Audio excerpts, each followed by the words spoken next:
I'm going to call our meeting to order, and thank you all for coming. I know we have some board members who will be coming in as we go through the session.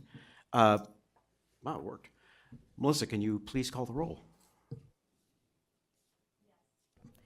Yes. Ms. Avila Farias. Ms. Cabildo. Chair Cervantes. Present. Secretary Moss. Present. Ms. Lamont. Treasurer Ma. Mr. Prince. Here. Present. Mr. Fiegels for Secretary Sin. Present. Ms. Sotelo. Mr. Olmsted for Mr. Velasquez. Present. Dr. White. Present.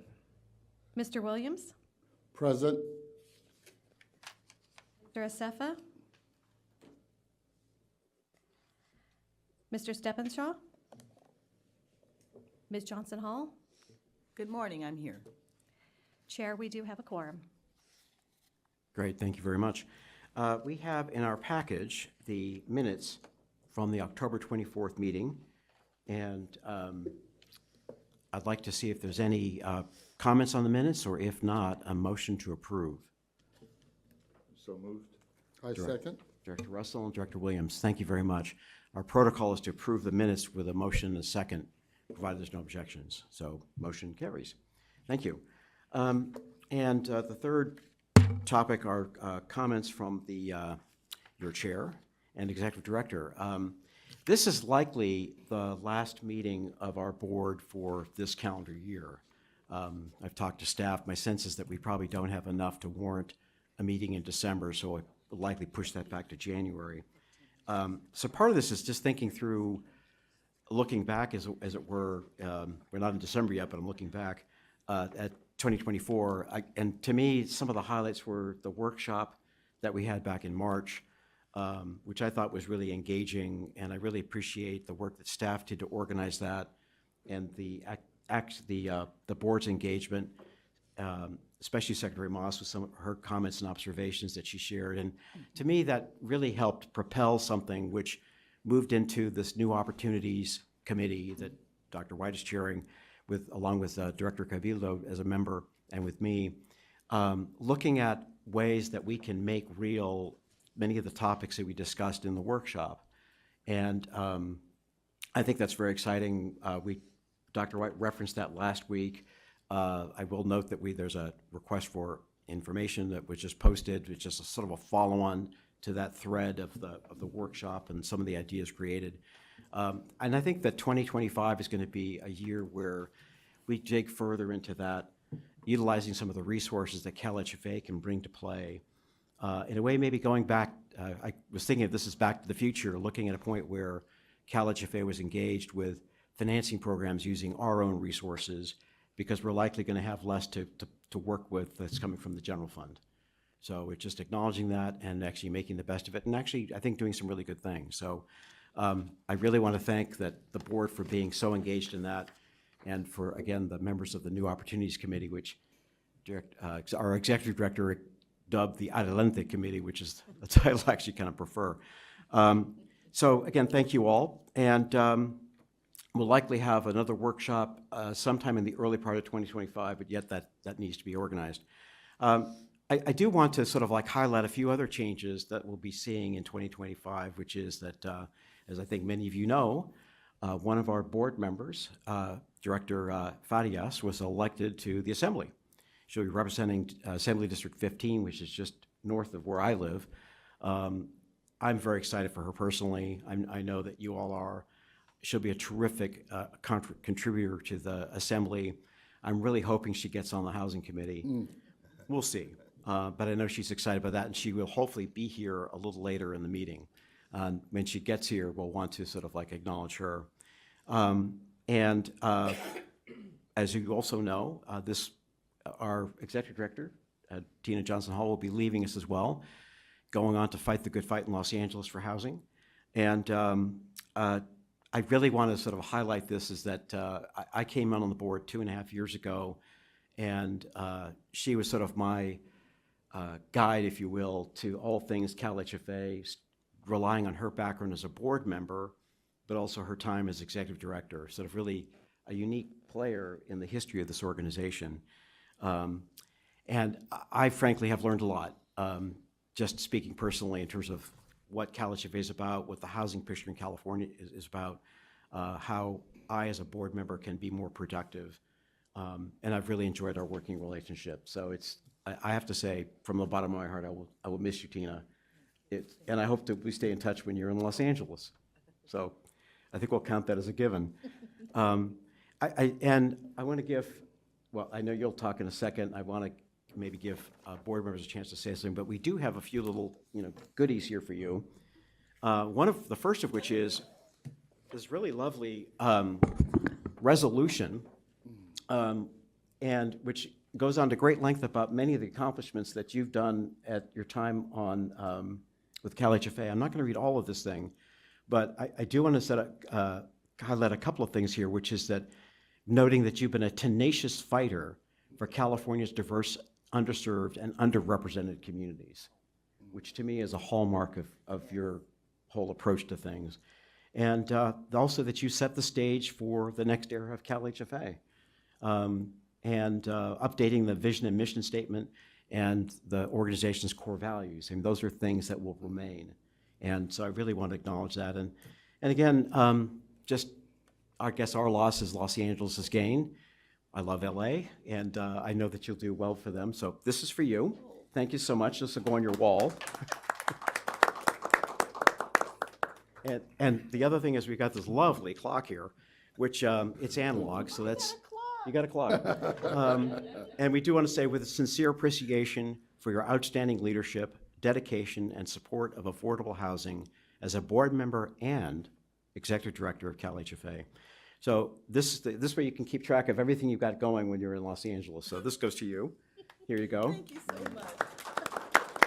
Oh, this is wonderful. Yeah. Thank you. And I know we had a chance to talk a little bit at the last board meeting, but maybe this might be we're going to have lunch after this and we'll have a chance to talk to Tina more. But I do want to maybe give a pause for a second and see if any of the board members would like to add anything, and then I'll pass the baton to Tina here.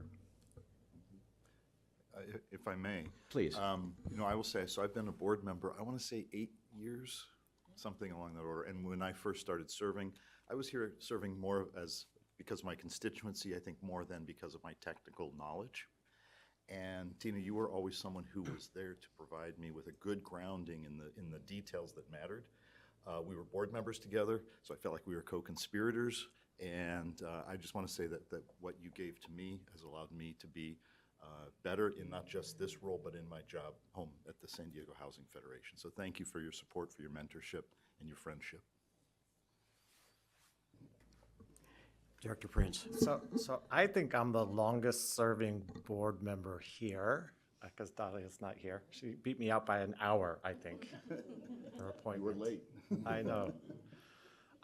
And our relationship goes back to when you're on the board, though it feels like my whole professional career, and that's really a characteristic of you. You welcome everyone that comes into your orbit, and you make us feel like we've known each other forever.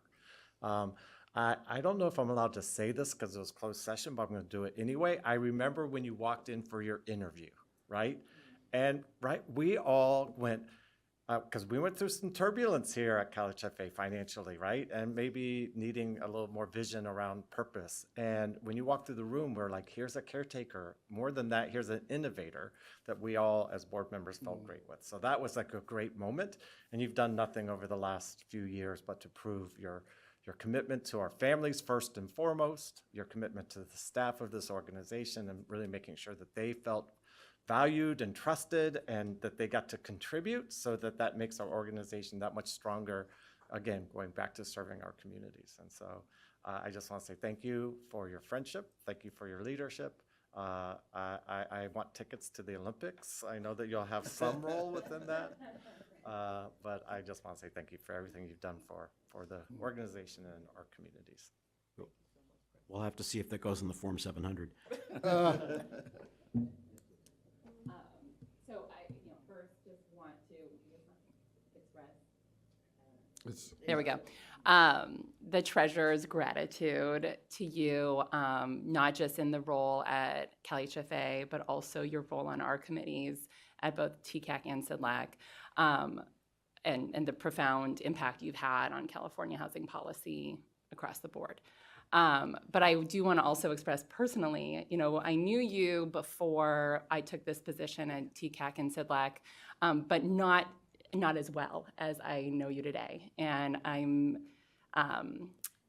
it bums me out that I only got to spend 10 months with you kind of as a peer and as a committee member because of how much I appreciated and enjoyed our conversations and what you brought to those positions and when you brought to me and the support you provided me in these first 10 months at TCAC and CIDLAC. So, I know we'll keep engaging a lot when you're here with LA, but just really, really grateful to the time we've had these last 10 months. Thank you so much. Secretary Moss. Well, Tina, like Marina, I feel like I don't have the tenure that Preston just described, but it has been such a pleasure to work with you and have you and CalHFA be a part of the BCSH family. I've learned a ton from you, and I really appreciate your willingness to ride the vision with me about how to continue to deepen our impact in community around affordable housing and all the work that CalHFA does. So I know that you're bringing extraordinary passion and skill to your new role, and we're sad to lose you, but you're still an honorary member of the BCSH family, so thank you. Oh, Dr. White. Tina, it's been a pleasure working with you in this space. I appreciate your leadership and what you've done with the agency, the staff, how you've built them up to kind of carry the charge. When you move down to LA, I won't say much because I'm going to see you a lot more now. We will still be working together. Just rubbing that into our But yeah, I'm looking forward to working with you down in Los Angeles. The city needs you and your vision, your perspective on policy, your technical skills. You're bringing so much to LAHD, so I'm happy to have you down there. Definitely, it's going to be a gap here, but again, you've done such a great job with the staff, and they're going to carry this new era forward because of you. So, thank you. Tina, on behalf of HCD, and I know Gustavo would agree with me, but the one thing I think, jobs change, but your values and character, I think, are what make you excel. And I know that just from having the chance to speak with you early, but even throughout. And I've often said to people that LA is a harder job sometimes than even the state is. And so I'm really pleased that you'll bring those same values and character because those persist no matter the job. And I know you'll bring those to whatever you do. And like has been said, LA will be the beneficiary. So thank you on behalf of HCD. Oh, and Well, Director Williams. I've already, no, there won't be a repeat. But for the record, I would dare not just say, thank you. That's it. Well, I can't make it through a tirade. so the administration is working on the replacement process. They have obviously big shoes to fill. I've talked to Secretary Carvajal at appointments and Secretary Moss, and there's full-on engagement in that process. And there's a lot of quality people out there, none of whom can be the same person. But I'm looking forward to the process whereby we select a new executive director and engage in some of these activities we've already started under Tina's leadership. And with that, Tina, let me turn it to you for the executive director report.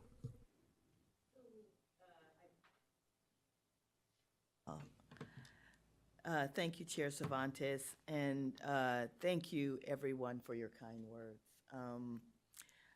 You know, you hate to leave anytime, but if you can leave with knowledge, full knowledge that everything is going to be all right, it makes it a whole lot better. And I earnestly feel that everything is going to be all right, and actually even better when I leave. That was the whole point that I shared with my team from the beginning.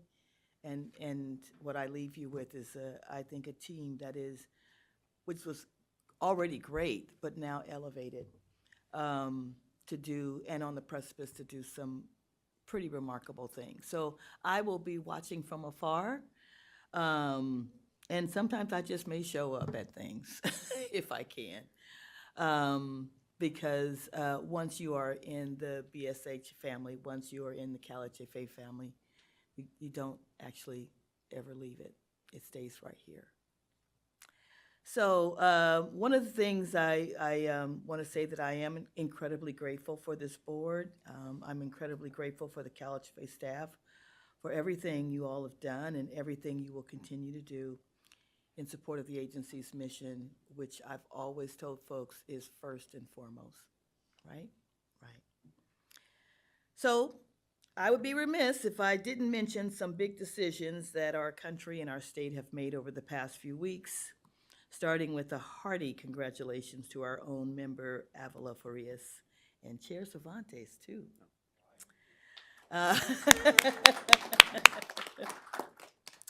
I don't know if it's quite all official, but I think we can safely call Assembly Member of Avila Farias of the 15th District, and also Councilperson Cervantes of the Lafayette City Council. I don't know if that's happened before, but I'm so excited for both of you.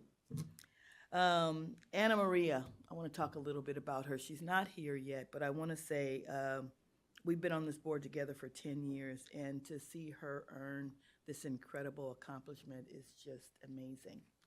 I don't know how many lunches we've had and how many dinners we've had and just how many conversations we have had, but I know one thing: she has housing in her heart, and while she has some challenges ahead of her, I am thrilled that she will be in the legislature, and I know she has a lot of big goals, including the continuing to push for great housing policy, which, hey, it's nice to have a friend on that side of the house, right? And of course, Chair Cervantes. Right from the beginning, I felt that he was going to be a very thoughtful public servant. Some of us, a handful of us, got to see him sworn in, and you could just see his sincerity in the entire process. And so I fought for him to be this chair, just as the people have fought for him in the city of Lafayette to now hold a council chair. And I think they got it right. So I'll be looking out for you in your new role as well. Since our last meeting, our staff and I have been out at several speaking engagements, including some that support our Trusted Advisor Strategic Plan goal. CalHFA was represented on a panel about the cost of housing at the Bond Buyers California Public Finance Conference in San Francisco last month, as well as presenting our home ownership programs at the Richmond Neighborhood Housing Services Changing the Narrative of Home Ownership event in Oakland. And then on October 30th, I spoke on the State of Home Ownership panel at the CCRC event, or that's the Center for California Real Estate Housing Summit in Los Angeles, with our own Secretary Moss. That was a lot of fun. And in early November, we were represented at the Rural Housing Summit in Asilomar, talking about home ownership as well as tribal housing issues. And I want to send a huge thank you to BCSH Deputy Secretary Sasha Kurgan for elevating some of our work during the state directors panel at the conference. Then last week, I joined Director Velasquez and Director Wyant on the state directors panel at the California Council for Affordable Housing's fall conference in San Diego. And if any of you have ever gone to that conference, you know sometimes they could be a little rough on our state folks. And they did not disappoint. But I think there was a great discussion there. And what we tried to elevate is the great opportunities that are ahead. So we were ahead of the game in getting the word out on some of the things that are happening at the CITLAC and TCAC level, as well as HCD and, of course, CalHFA. And what we left them with is, you can come if you want to, but you got to come at all of us at the same time. And so we left there a united front and I think a better understanding of the work that we do. I would also like to send a huge thank you to the board for appointing our new Director of Multifamily Program, Stephanie McFadden. And she's getting her feet wet, as it were. She's been on her first days of the job. And I'm excited to see what CalHFA can accomplish in the affordable housing space with Ms. McFadden's leadership. So far, so good. She has a very impressive resume, as you know, and her reputation certainly precedes her in the best way. So that's all I've got for now. And I will return the mic to Chair Cervantes to get us started with today's agenda. Great. Thank you so much. I'm going to move us to agenda item 4, which is important, governance training. It's something that we try to do every year. We'll likely have more of this in early 2025, but we have a guest speaker, Mandy Merchant. She's a principal at Clifton Larson Allen. So she'll talk through her program, and then we'll have a chance for the board members to ask questions as a follow-up. You know, we're always trying to sort of like set a good tone in terms of how we manage the organization from the board to the executive director all the way through staff. So this is part of that process. And I think we're going to have her on our screen. Can Courtney help with that? Can everyone hear me? Yes, we can. Thank you. And you can see me and see the presentation? Yes. Thank you so Okay. much. All right, well, thank you so much for that introduction. First of all, I just also want to say congratulations to Tina. It's been wonderful working with you these past several years. So good luck in your new endeavors. So I am here to present this annual board governance training to the board and everyone that's out there in the audience. If we can move to the next slide. Really, first of all, I just want to say thank you for being a board member. It really is a big responsibility to take on. A lot of time gets put into this. You got to understand a lot of processes and procedures and understand the agency. So our objective today is really to kind of go through a couple of things. First of all, we're going to do a brief overview of the accountability and fiduciary responsibilities being a board member. And then we'll also go into the specifics for CalHFA. And then lastly, which I didn't put in here as an objective, which is I always say is the fun part, we're going to wrap up with a little bit of a kind of a fraud awareness and fraud discussion session. So let's go to the next slide. So really being a board member includes having several fiduciary duties. And we're going to go over them and kind of touch on 2 of them really more in detail, but we'll talk about all 3 on this slide. So first off, duty of care. Duty of care is the diligence and attentiveness to board and responsibility. So how we always like to look at it is acting as an ordinary person. I always like to think of it as spending and monitoring, the agency just as you would in your own day-to-day life. We also talk about duty of loyalty, and that is consideration of making sure your own personal interests are put behind the interests of CalHFA.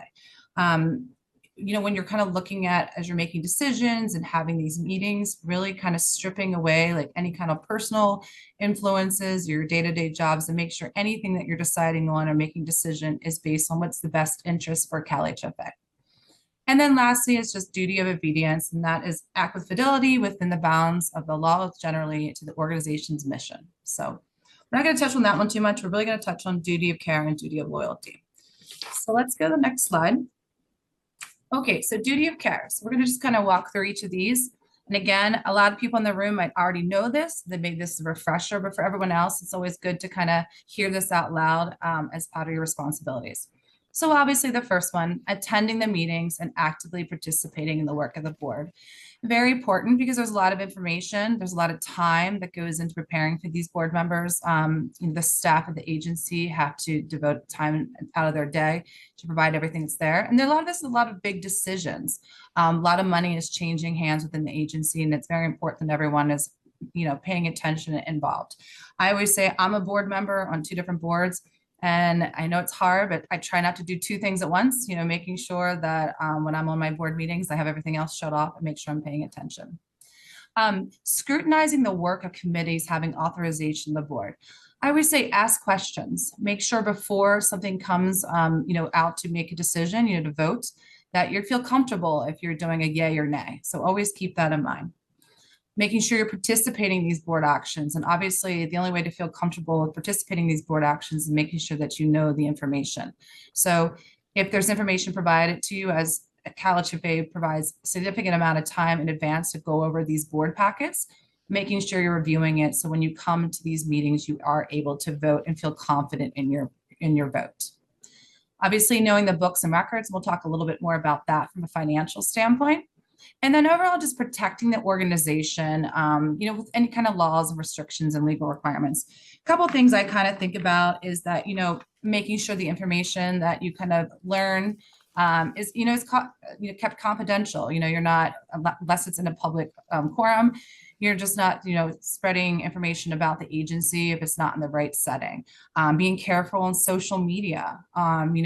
What you do on social media can also be reflective of CalHFA. So just how we all do that in our day-to-day world, just keeping that all in mind. And then lastly, like kind of said before, just asking questions before you kind of make any decisions. All right, so obviously I think this is a pretty obvious slide for everyone, just keeping, your loyalty to CalHFA. So when you are in that room and you're making decisions, making sure that that is in the best interest of the agency.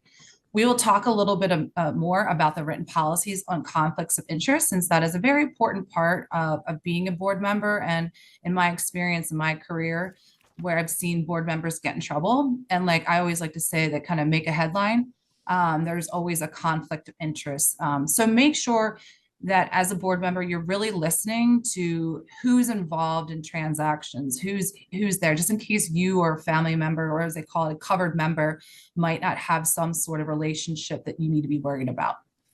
A couple other things on here, adhering to the IRS, regarding the self-dealings. If you ever have any questions about that, you really can go out there and Google that and read about that and how that all works. And obviously the top one, just making sure that you are not getting any kind of personal gain or something about your organization for another entity. So just ensuring that there's not a decision out there that could help you personally, help you maybe at the place you work, keeping that at the forefront. Always can abstain, bring this up, let somebody know. And then lastly, obviously, do not accept gifts from individuals or entities subject to anything within the agency. So as everybody knows, anything over $25 has to be reported. I kind of really maintain it's better just kind of stay away from it, unless it's something like just going to a lunch or something like that. But again, always pay for your portion of lunch. Just keep that in mind. All right, go to the next slide. Okay, this next one, I just kind of want to talk about just like the separation between governance and management. Some boards that I've worked with over the years, sometimes it becomes a little blurry, and you don't want it to be blurry. You do want it to be a very strict line between what is governance's responsibilities and what is management's responsibility.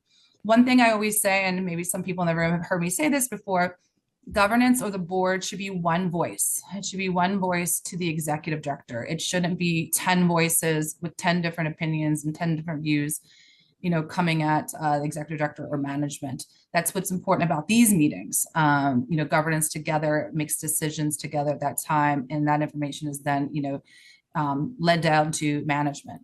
So obviously, governance is ultimately responsibility is of the board.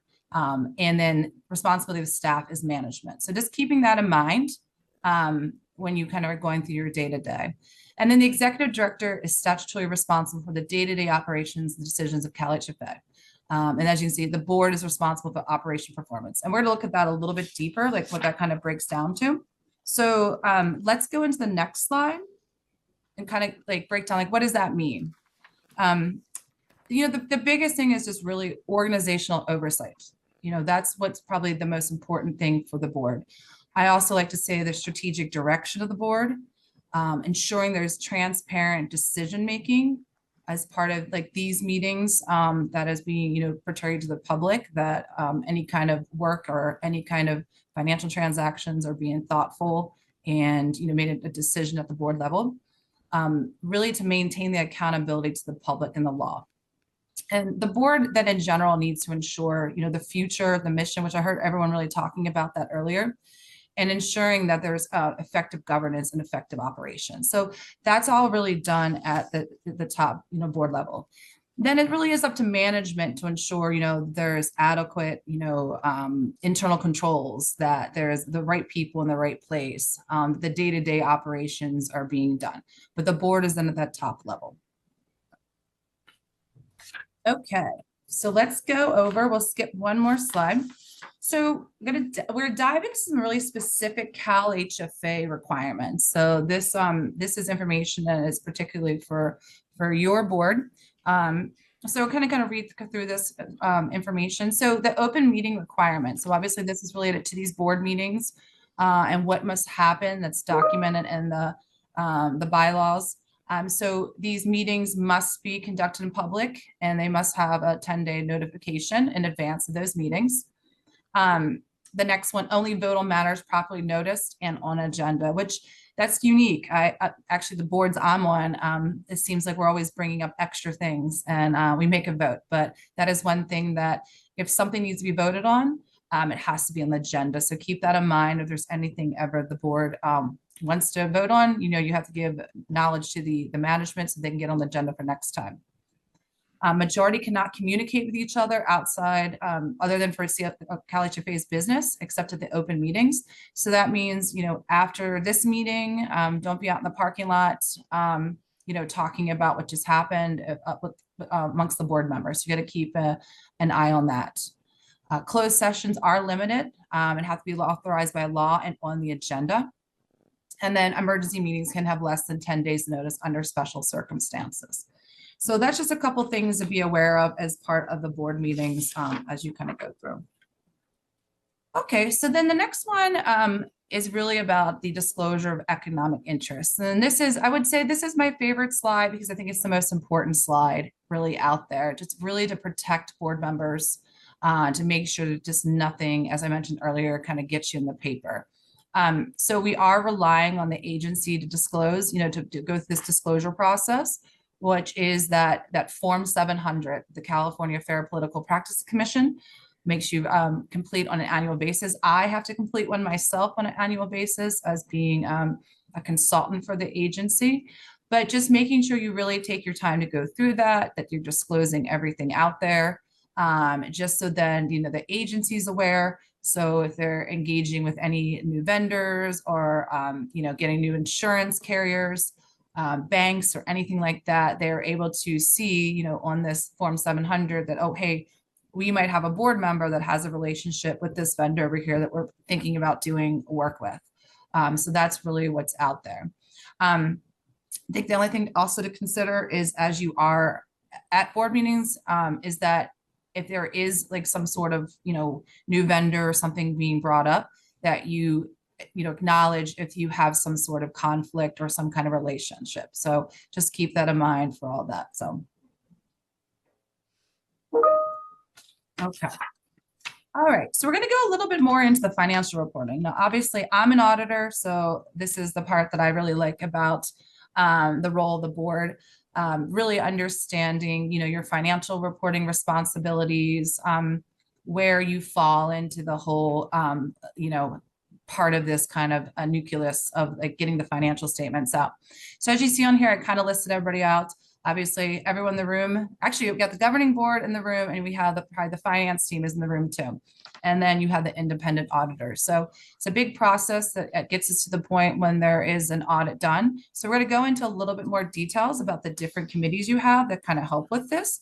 So at the end of the day, the board is responsible for that fiduciary responsibility of the financial statements, but you have committees involved that kind of help with that. So we'll go to the next slide. And so what does it mean to have financial oversight? Is the responsibility of the board to know every single number and where every single check goes? No, not at all. So, but what it does mean is that all board members equally share or have equal representation on the following. So share fiduciary responsibility for the organization, and then understand the content and significance of the financial statements of the audit.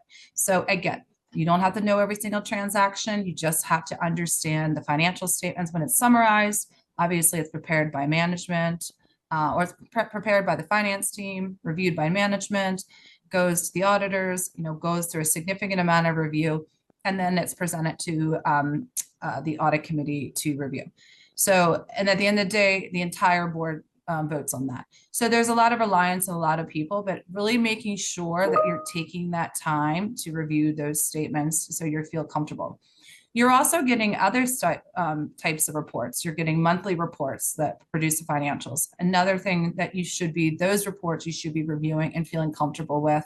As I said before, ask questions, don't hesitate. I do it all the time on the boards I'm on.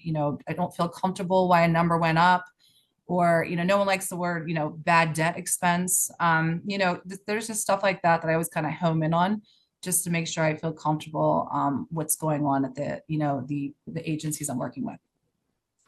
All right, so let's go to the next slide. All right, so right now there are 3 advisory committees that the agency have. We've had some big changes this year. So our first change, the Audit and Risk Management Committee has now it used to be just the audit and committee, and now it's got the risk involved. So we have that one. We have the Executive Evaluation Committee, and then we have the new committee, the New Opportunities Committee. So there's 3 committees that are within your board that we're going to go into a little bit more in detail. So, okay, so the role of the Audit and Risk Management Committee. So a couple of things I want to highlight. There was some new roles and responsibilities that I was provided that kind of went through. So I just wanted to highlight some stuff on there. Really, the really core of it for the audit side is really the whole process of the audit. Going from selecting an auditor to, going through the audit process, ensuring that process is going well, getting the statements at the end, reviewing the audit, and then obviously then reporting to the board. So a couple of things on here I'd like to highlight too is just that there is a charter that everyone's probably can get a copy of that is part of this committee. They review it on an annual basis and do any kind of updates.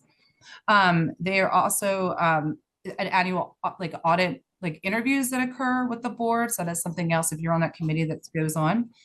And then also with the risk management committee, there's a couple of new things that are going on with that one. So as you can see, the review of the enterprise-wide risk management, which looking at the agency strategic plan and the annual business plan, and then the annual report and the information security risk assessment.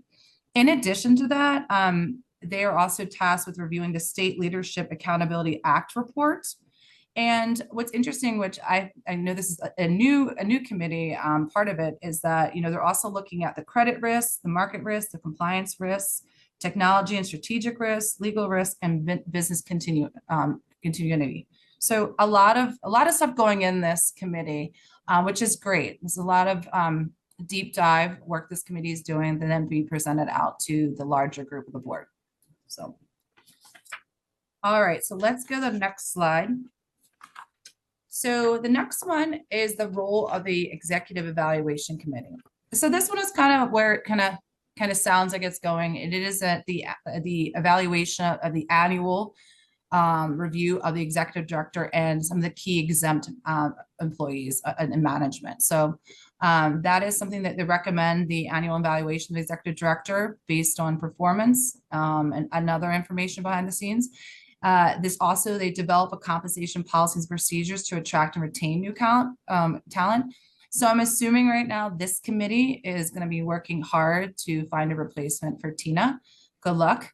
And then lastly, just keeping an eye out for that review and discussion of management succession. So just ensuring all the positions at the management level are, there's the right people in the right spot right now. And then you have a plan in the future for, any future changes. All right. So the new opportunities committee. So I do want to read you something. I was going through the new charter and I thought it was really nice, the mission. Will assist the board in fulfilling its governance responsibilities in evaluating new loan products, lending programs, and lines of businesses consistent with the board's approved strategic plan and business plan. The committee will advise on the feasibility of new initiatives considering the agency's limited capital and personnel resources. So sounds like a wonderful committee. So you can see out here, it's just really opening CalHFA up to new opportunities, for future success. So I'm not going to read through all these on here. I think I kind of surmised them in the mission, but I can't see you all. I was going to ask you who is on what committee, but I'm hoping, this committee has got a lot of participation, and it looks like it's going to be a good one. Okay. That one. Okay, so just a couple of things with this being a new committee. Obviously, what we're looking for individuals to be on this committee is just possessing a basic understanding of governmental financial reporting and auditing. And I guess really for the risk side, just, understanding just kind of like, what's out there, understanding the risk side of the industry. Having at least one financial expert is always nice to have on these types of committees. Ensuring that there's a minimum of 3 people, and that really is across all your committees. Look for a minimum of 3 people in all 3 of these committees. And at the end of the day, just always exercising professional skepticism. That's a very big word in my line of work. We always have to exercise professional skepticism. All right. And then just one last slide, just on this committee too, just some best practices. This committee is really independent. They're providing this independent review and oversight of the financial reporting process. And what that really means is that they're kind of the direct group with the auditors, ensuring that there is a review of the auditors, watching that contract, keeping an eye on the findings and what's going on, and ensuring any sort of changes are implemented at the agency. Establishing procedures for receipt, retention, and treatment of complaints regarding accounting, internal control, or auditing matters. That is something also they keep an eye on. And then annually presenting to the full board. So, okay. All right, so now, as I say, we're getting to the fun stuff. Fun stuff or the scary stuff? So every year, I kind of talk about this. So this is a report that's published by the Association of Certified Fraud Examiners.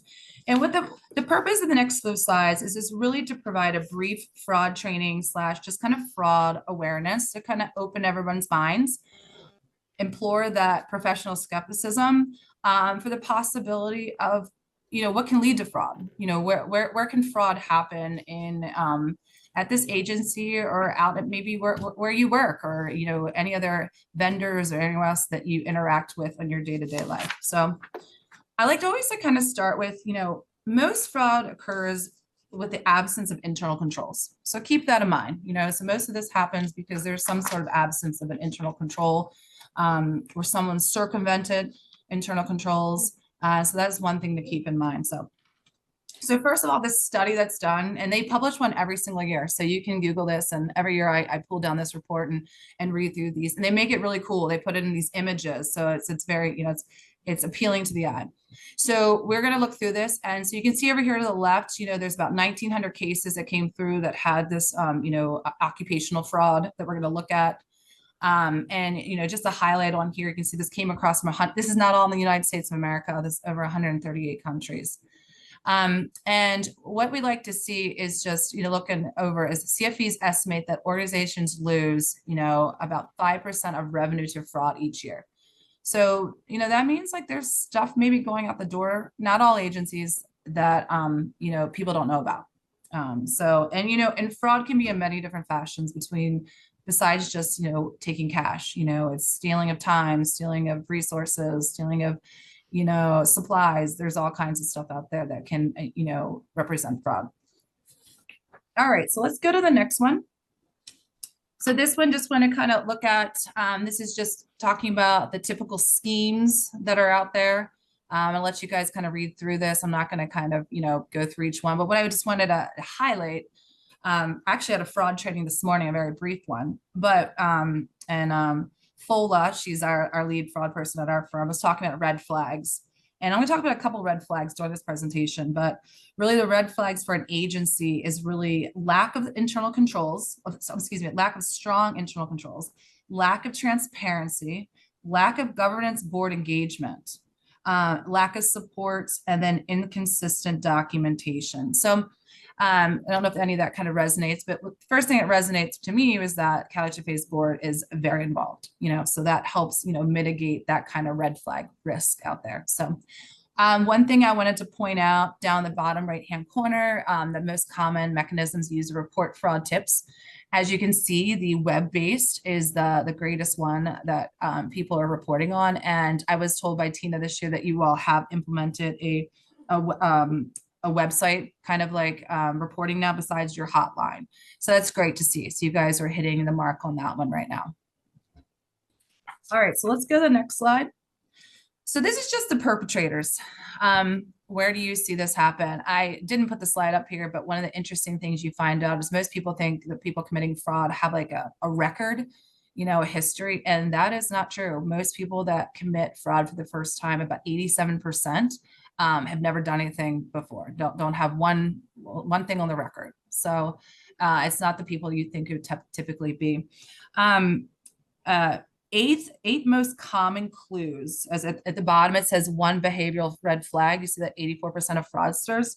So the 8 most common clues is too much debt, financial difficulties, divorce, family problems, living beyond means, close relationships to the vendors, control issues, meaning not sharing job duties, kind of like a wheeling and dealing attitude, and then kind of suspicious defensiveness or bully. So that is really, and most of the time they see that they have about probably like 3 or 4 of those kind of like personalities. That's kind of part of them.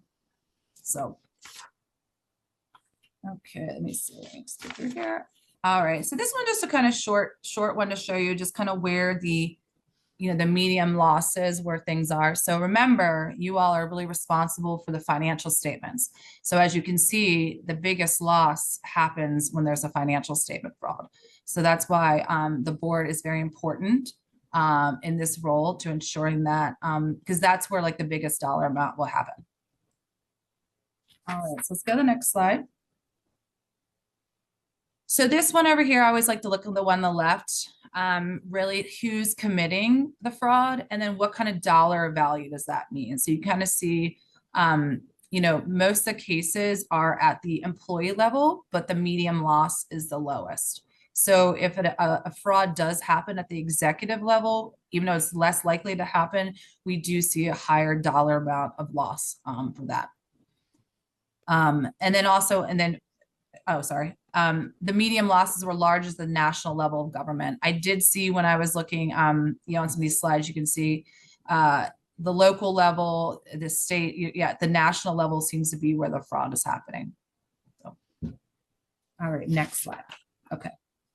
Okay, so this is another really important slide out there. It's just really the importance of providing fraud awareness training. So right now we're providing a fraud awareness training to the board and the members, everyone that's in that room.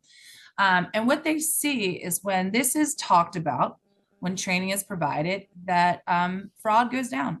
When people feel like they're being watched, they're less likely to, commit a fraud. So you can kind of see all these statistics on there, kind of what's going on.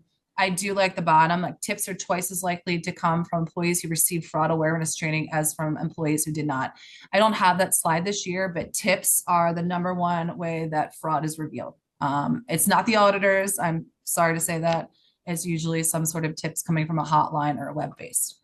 What I'd also very happy to report is that we are working with CalHFA right now to provide a detailed fraud training for the staff of CalHFA. So our fraud group internally is putting on about an hour presentation that's going to be happening in the next couple of months with the agency. So we're going to put it out one time, and then that's going to be available for all employees to do. So not exactly the same way we're doing it right here, but we'll definitely bring up a lot of these slides and then provide more detailed examples and where things could go wrong at CalHFA, but it'll definitely help the awareness and then also help the, be a deterrent for fraud occurring.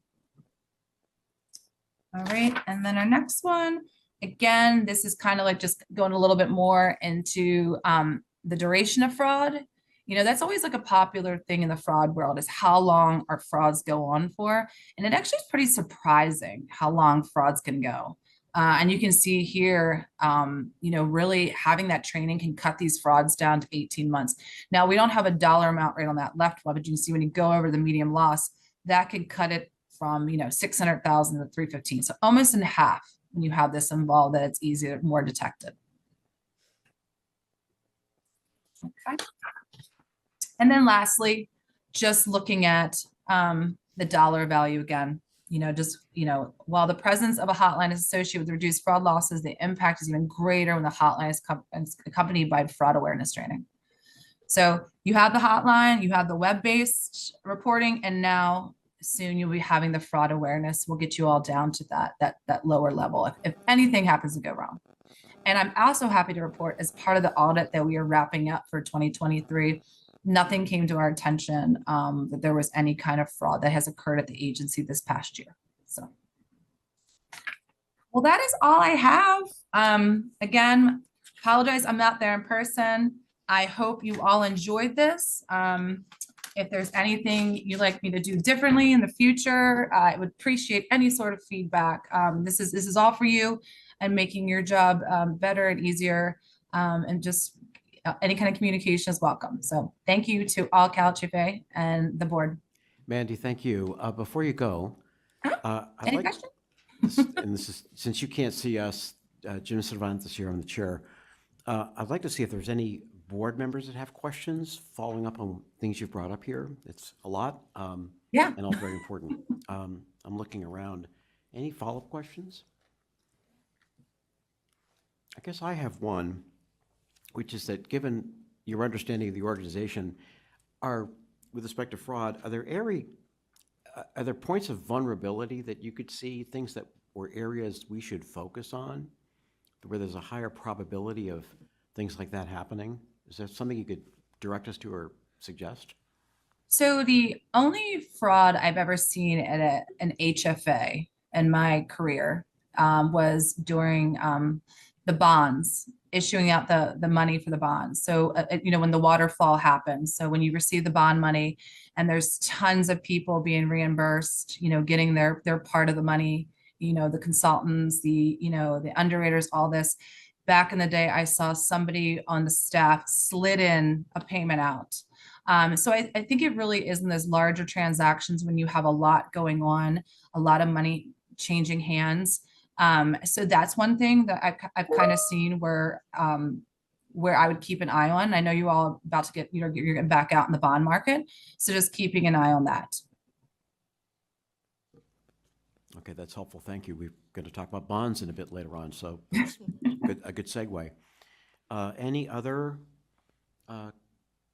comments or questions? I think I might have one more, which is we talked about duty of loyalty. You referenced covered member as a term of art. Can you elaborate on that just so I can understand that better? Yeah, your immediate family. So really it's going to be, you know, your significant other, you know, any children you have is usually not, you know, some places can be like a little bit different in definition. I didn't pull what the state of California says is, you know, your covered member.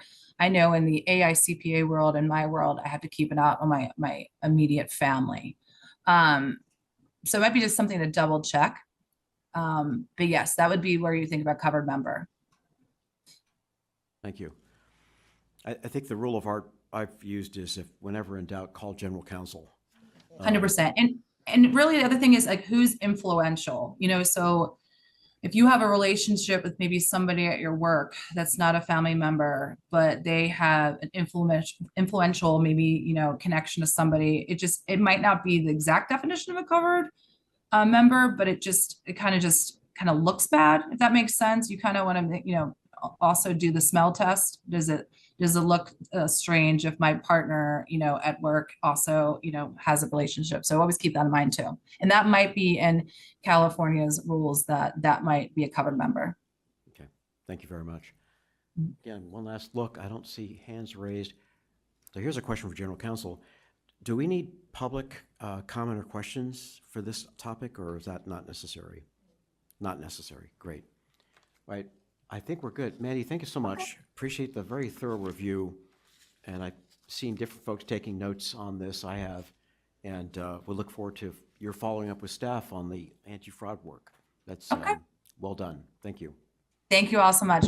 Happy Thanksgiving. Thank you. Bye. And we're going to move to agenda item 5. So there's a segue here. Mandy talked about the new Opportunities Committee. We have the charter for that committee up. And maybe quickly by way of background, again, we at the retreat back in March, we talked about a lot of alternatives. Okay, nice. A little reverb. This is like the extent of my career as a rap artist, I think. But and in the June meeting, in the follow-on discussion, I formed the designated Dr. White to chair a committee with Director Cabildo and me with our executive director to sort of follow on that. At first, it seemed maybe the group might meet once or twice, but it seems like there's real heft there, and it's important. So the thought was to actually formalize it and more clearly through the charter, which is sort of best practices. And with that, I'm going to pass this to our General Counsel, Claire Terranian. Thank you, Chair Cervantes. Can everyone hear me? Yes. So, yes, Tina, I see you're closer. How's this? How about now? Okay. Well, this is my chance to do karaoke as well, I guess. Good morning. Someone Like You by Adele. I've done it before, Director Preston. Good morning, and thank you for your time and attention today, board members. I'm before you today to request ratification of the new Opportunities Committee charter. I will keep my comments brief and then give you an opportunity to ask me any questions that you may have. The NOC, as the chair alluded to earlier, was born from a recognition that CalHFA enjoys being a recipient of new innovative ideas from our board, our stakeholders, and our staff. We align CalHFA's movement with the governor's administration, our sister state agencies, our board's direction, stakeholder input, feedback from members of the public, and the board adopted 3-year strategic plan as well as the annual business plan. However, articulating and exploring these ideas can sometimes be daunting. They're complicated.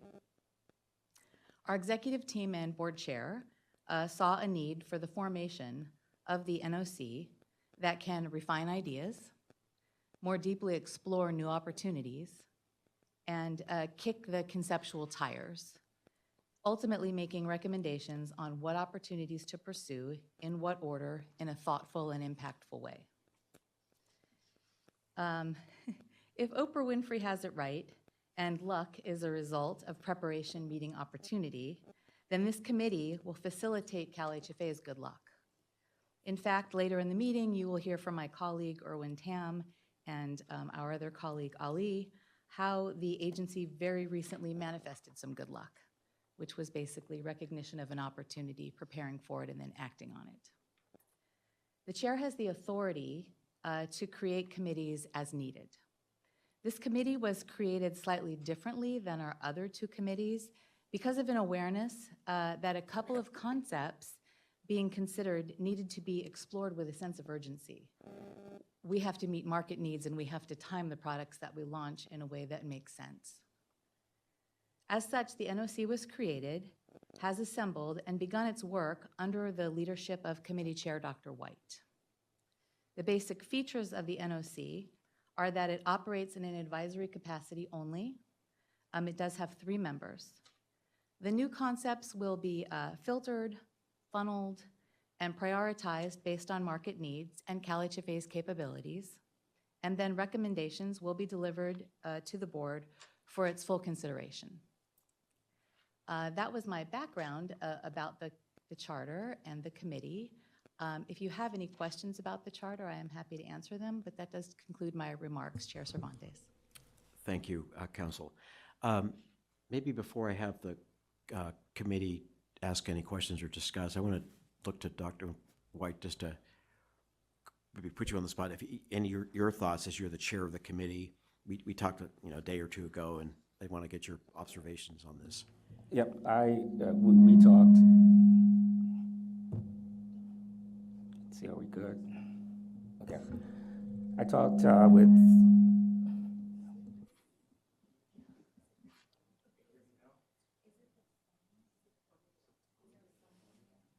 Is your phone closed? Maybe.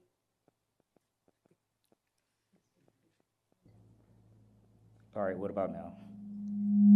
Maybe Maybe the computer. looking for our technicians. That's all.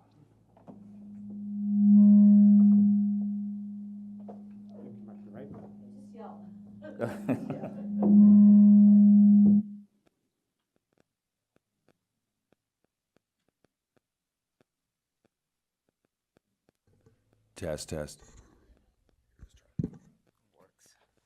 Oh, that was such a smart move. All right, so I did speak with Claire and Director Cervantes and Director Johnson Hall about the charter, went through the mission, the authorities, the duties. It spells out exactly what we've done, and I'm grateful that we've been able to frame that into a standing committee and not an ad hoc committee. I had a couple of questions that Claire cleared up for me in terms of the language, namely lending. This committee and the agency, just from a statute perspective, can be in an ownership position. And I was kind of worried that, out of some of the innovations that come through this, we may not be able to do it because the wording, but that's not the case. So that was cleared up. I'm excited about this new committee. I think it's an alpha leader for the agency. It's part of this new era. It's an opportunity to continue to bring up new thoughts around policy and affordable housing production. And so it's not just the three concepts that we presented. There will be an opportunity for us to continue to bring new ideas. So those are thoughts. Right. Thank you, Dr. White. Any other comments, questions, observations by board members? I've got two, Director Russell and then Director Sotelo. Thank you. And first of all, I want to thank you for that work on, maybe if I sit back here. Well, we silenced you already, so that's just good. From back here, is that? That's. I'm going to sit all the way back here. It's still too much. You want to borrow yours? Okay. How does that sound? Okay. So thank you. I first of all, I want to say that the role of this committee, I think, is critical. I'm really pleased to see the progress that you've made. I'll reiterate that I do have an interest if there's an opportunity to serve, and it's not random. I would say it's very focused, actually, on the issue around housing, the affordability of new home ownership, and some work that the mayor of San Diego is seeking to lead in terms of creating opportunities. And creating these opportunities involves some legislative, potentially some fiscal issues around condominium. There's a whole host of issues. Our role, I would believe, is there may not be lending products readily available for certain kinds of these things as we move along, and particularly condominiums are a challenging market for lending, and cooperatives. And if some of the solutions we come up with in terms of creating, I think in San Diego we need something like 10,000 new home ownership opportunities a year for a decade to put the market in balance. And it has to be new housing. That we're doing, home down payment assistance is great, but what we are doing in that situation really is only helping pick winners out of an existing pool of competitors. We're not adding to supply. We need 10,000 new ownership opportunities a year just in San Diego. that's the kind of thing I'd like to be, a liaison between what we're doing in terms of that work in the San Diego region and what this organization can do. I do feel comfortable I can share information with my colleagues, but again, I'll offer myself up if you would like additional members of the committee to serve. And I strongly support and will vote for this. I should read Delilah first. I'm going to ask Director Sotelo and then our Executive Director. Thank you. Great. Okay, here goes. See, that worked. So I'm excited about the committee. I think it's fantastic. I think that having it be responsive to the market, having it be flexible and adaptive is a great feature, and having the committee be able to do deep dives into subjects that, you know, are relevant and current is important. My only caution would be, you know, to create the checks and balances that we need. The charter does anticipate the committee evaluating the risk of the programs that it is recommending.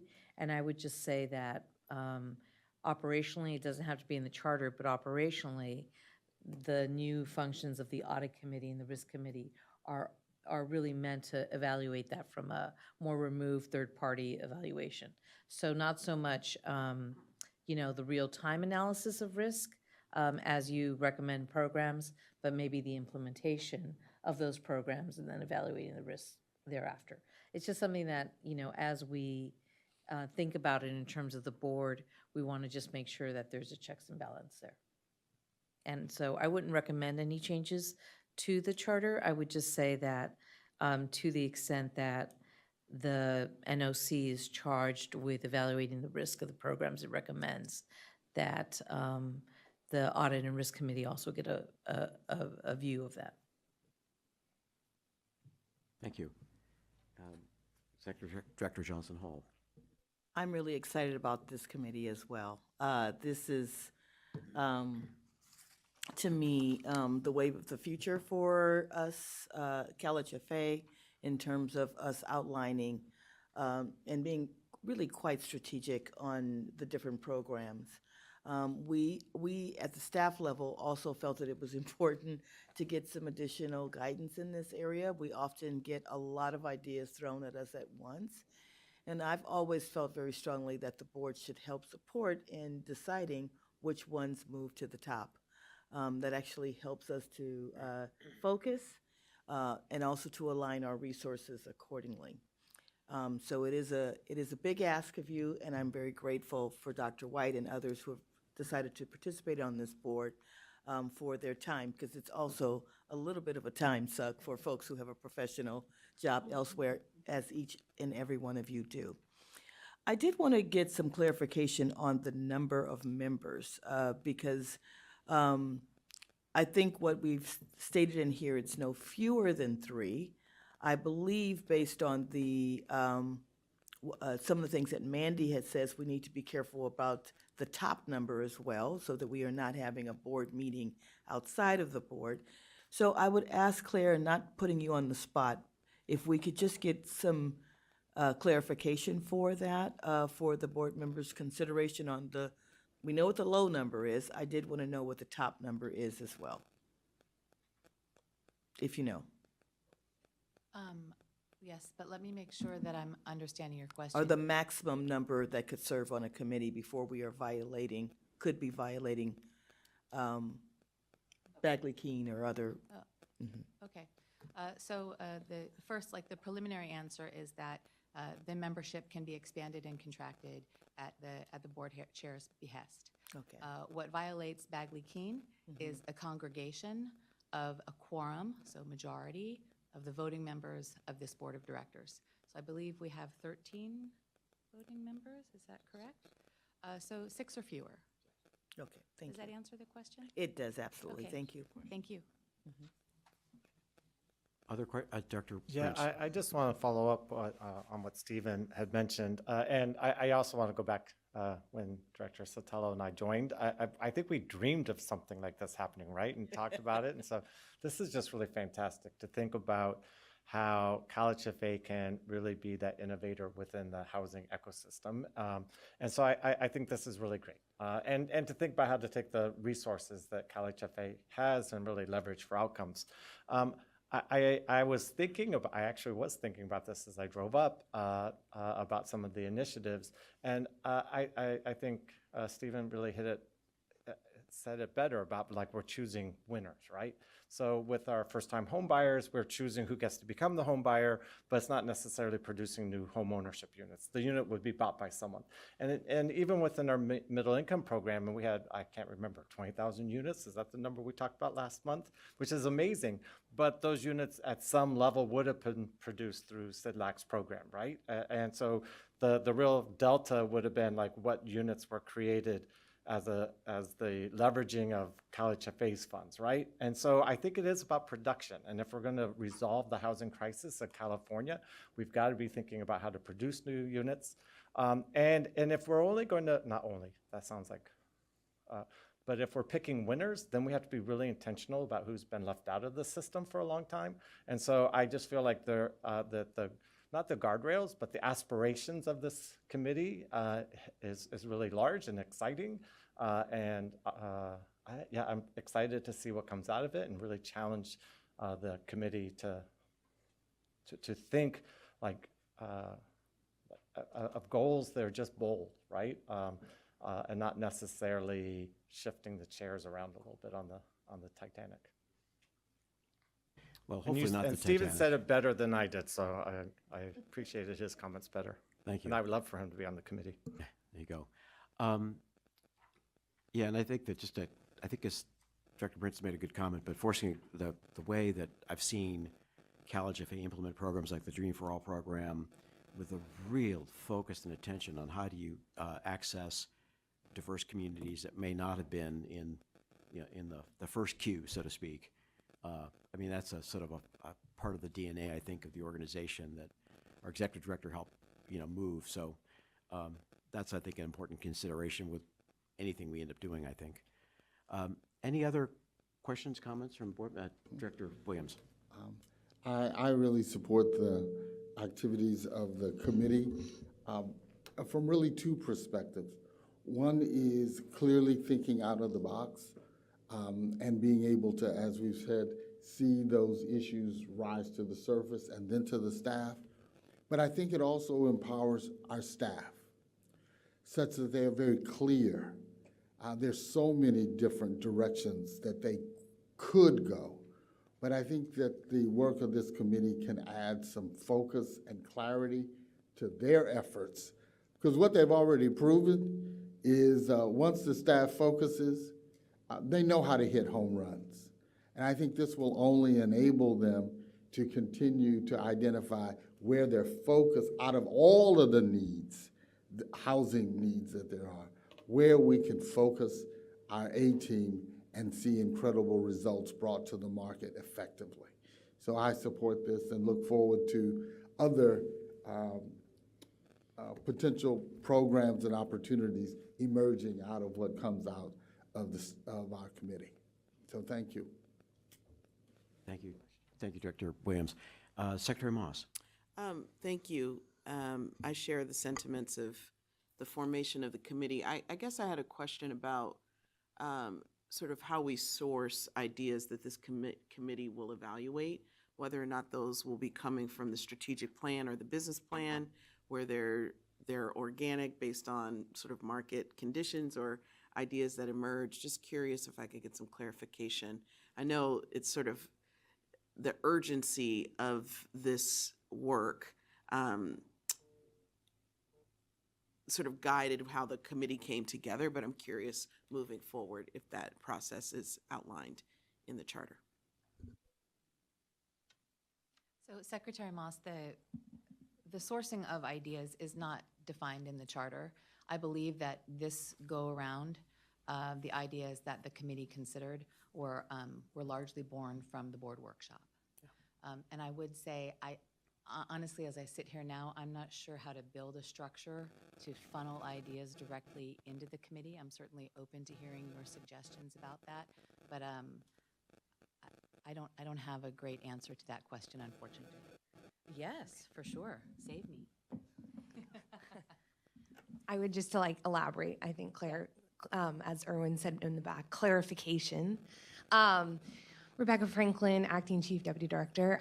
So it is a mixture. So the ideas this round did come from the board workshop. The board workshop is what we intend to use as the starting point for our business plan and strategic plan. So kind of in this round, we did take the ideas from the workshop, and the business plan was kind of already in flight. So we did a little bit of magic and overlaid it.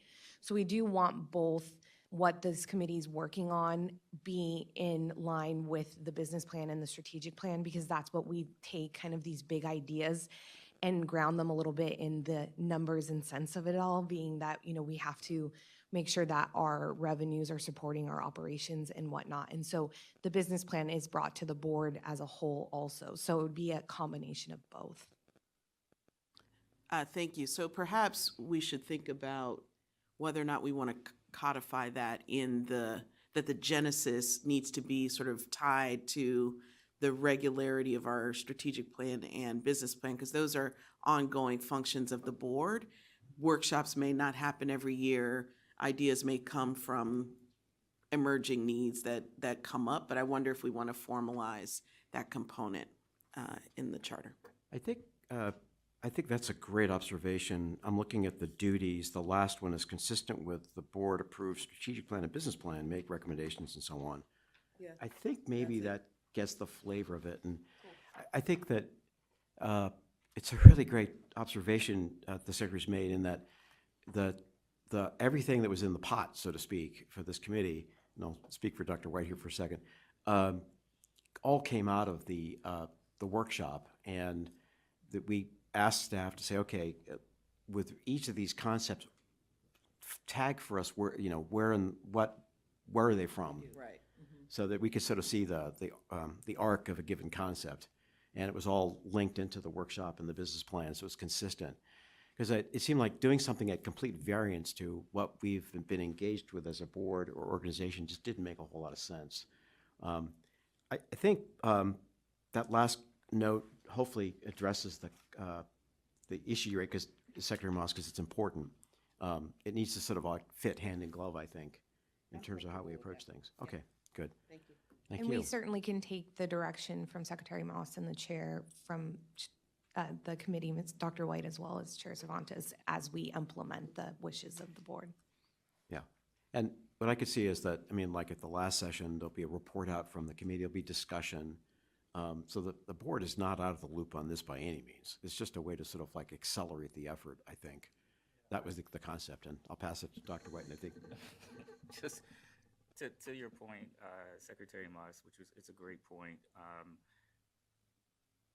The genesis when Tina said maybe we should have a committee around this, it was around the strategic plan, thinking about newer ideas, and the burden, not a burden, but because you all are great, but we said you all need help thinking around these.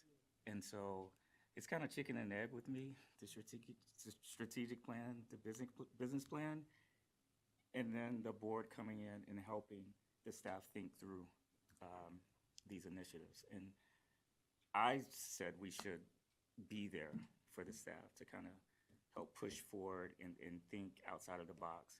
And they would have, to Director Williams' comments, a little bit more focus, because we have their back. So I hope, I think it's in there. And I'm very weary of tying too much into some language, because we might find ourselves pushing ourselves in a corner. So I think there's a little room. Director Sotelo, you had a comment? Yes, I think that the charter in page 1 under the authority prescribes it very specifically that, it's advising the board on new loan products and the agency lending programs. So that kind of narrows the universe into not a lot of extraneous crazy things, right? That it's being responsive to the board, but then it's also the purview of the committee is around the lending program. Not necessarily, we're not going to create, a program that's not in line with our strategic plan. So I think that there's enough quality control there. Yeah, good observation. Any other comments, questions from the board? Before we go to public comment, I think I'd just say that I like this charter. It's like, I don't want to call it short and sweet, but it is kind of short and sweet. And it's taught, and I think it captures the essence of what we're trying to do here. And I think back on feedback from, for example, the administration, where the respect for CalHFA is that we're sort of seen as a nimble organization. And I think that this, on the housing front, and I think this helps us do that, relying on the resources that we can deploy, which do make us somewhat unique. The accessing the capital markets in particular being part of that, as someone once framed it as our superpower, I think. So that's something that I think this all helps facilitate. So I really want to thank you, Claire, for your work on the charter. I want to go to any public comment, and then bring it back to the board for the action on the resolution. So is there any public comment on this item? Melissa? So I'd like to ask the audience members if anyone would like to make a comment at this time. No hands are raised. Okay, thank you very much. So unless there's any other comment, question from the board, I'd like to see if there's any impetus to approve the attached resolution, which is 24-21, which would approve the charter. Is that? Motion. Motion to approve. Dr. White's and Director Prince has seconded. Thank you for both very much. Melissa, can you please call the roll? Ms. Avila Frias? Yes. Chair Cervantes? Yes. Secretary Moss? Yes.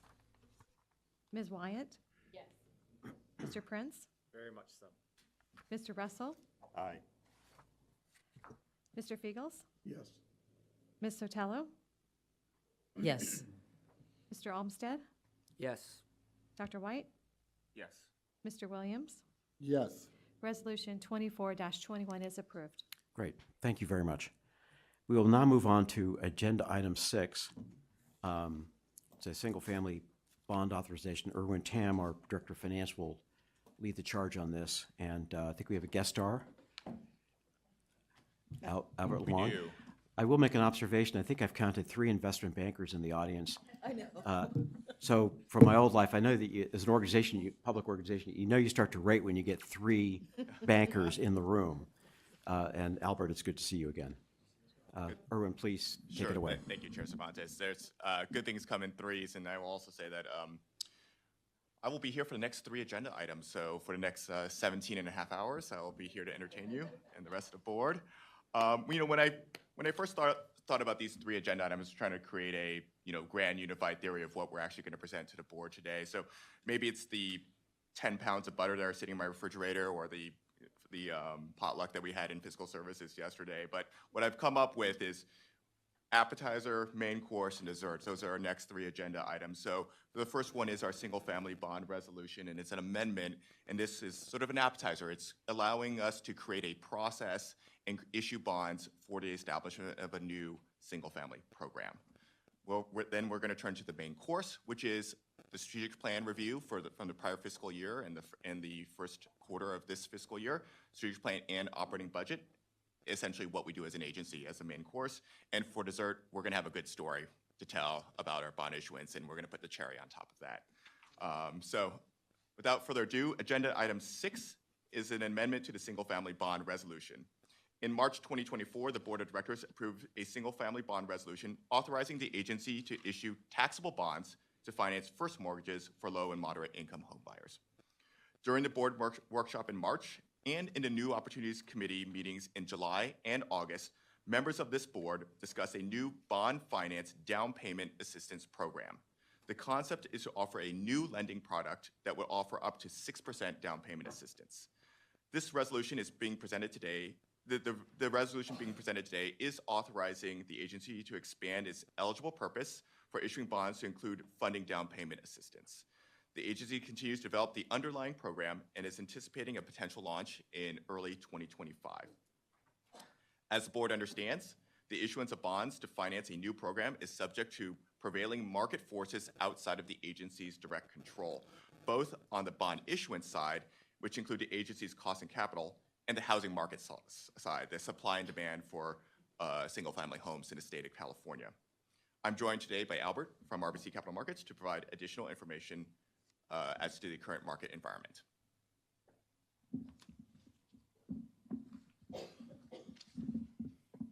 Thank you, Erwin, and thank you, CalHFA. It's good to be back. I always thought that it didn't rain in California, but I guess it does rain sometimes. And I'm trying to understand this term bomb cyclone.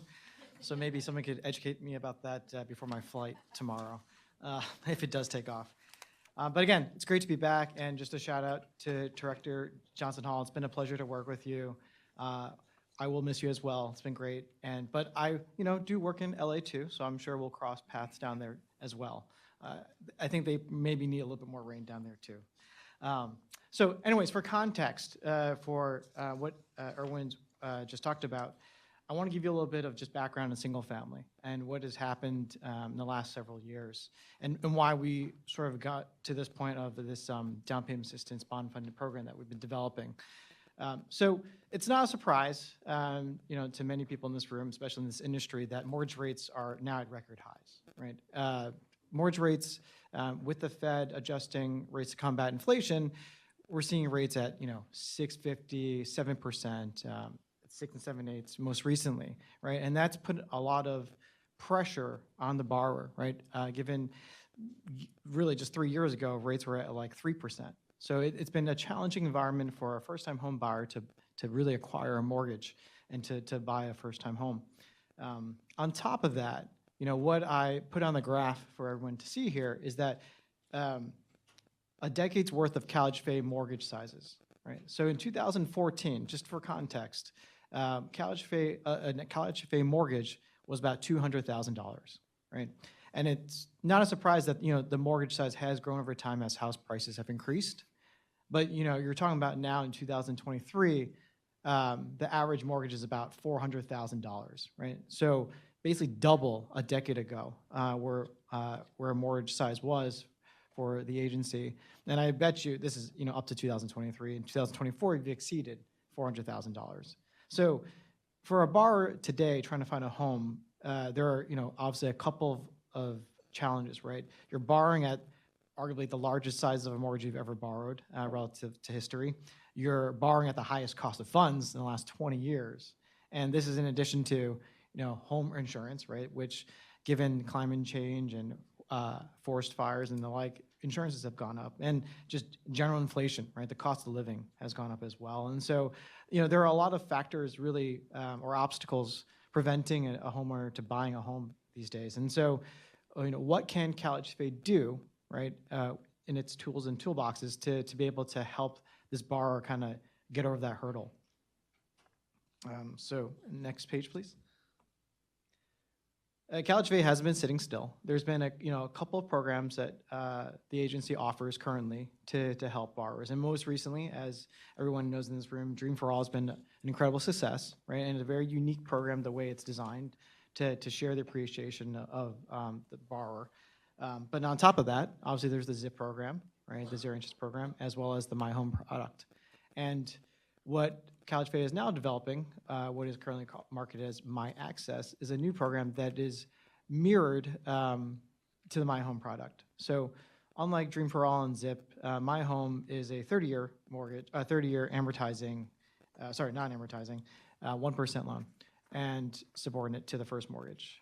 My Access is exactly the same structure, but it would be effectively comboed together to provide up to 6% of down payment assistance, right? So every bit counts, right? And I think the benefit there is that compared to the other DPA programs, the source of the funds is from the capital markets in terms of the bond capital markets. So it's great that CalHFA has the state to support Dream for All as well as My Home, and then the TBA market to support zero interest program or ZIP. But this is a sort of another twist on the My Home product, or My Access, and using bond funds to basically support the structure. We'll talk more about that later and how that benefits CalHFA. Yeah, thank you for switching to the next slide. So, and this provides context that CalHFA is now alone in terms of, potentially tapping the bond markets to fund down payment assistance. Now, this map is not, end all be all.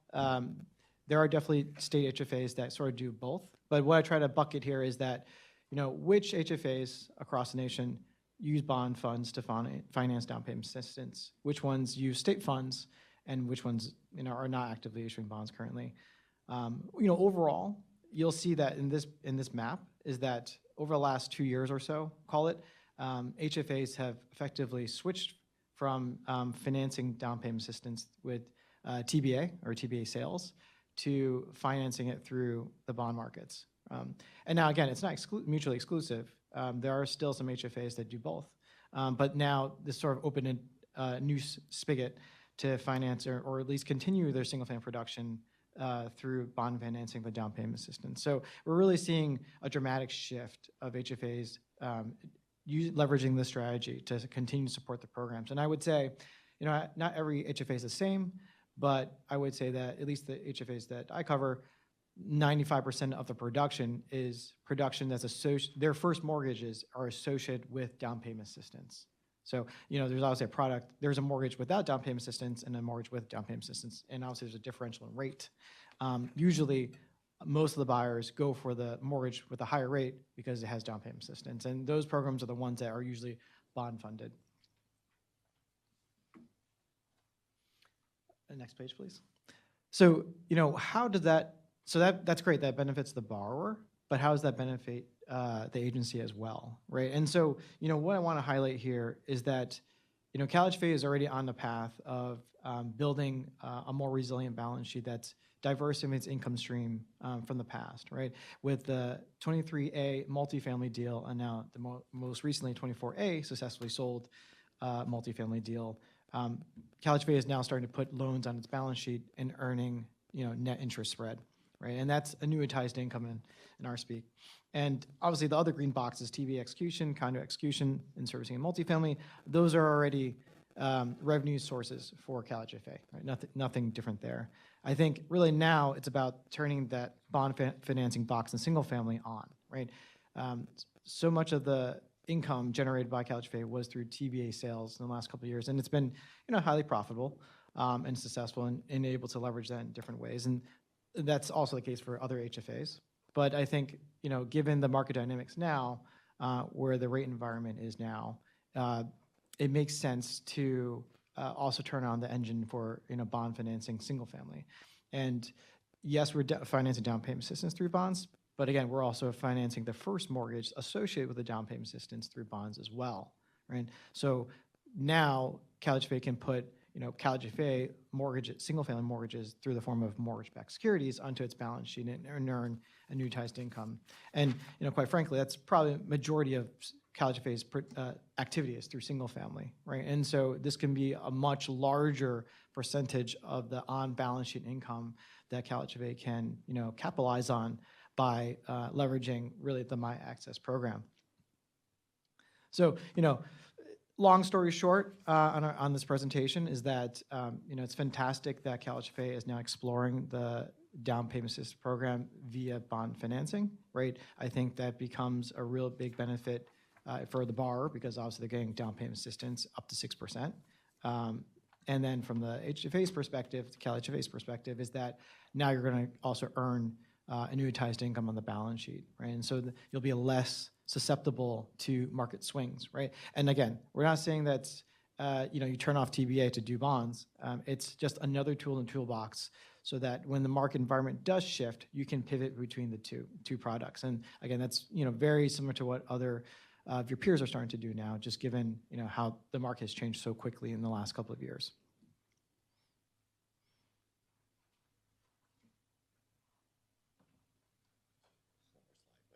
Oh, sorry, forgot. I had one more slide. The last slide is just a little bit more context on the bond side. So this just highlights what we've been talking about. Two things here. That line, the blue line, just demonstrates where TBA pricing has been based on one Ginnie Mae coupon. You'll see that in the last couple of years, above 100 is good, and so it's been above 100 for many, many years. But given where the Fed has been and sort of dialing back its support for the TBA market. It's effectively at 100 now. So it's very hard for an HFA to, make upfront income as well as financing DPA through, basically selling your mortgage-backed securities at par.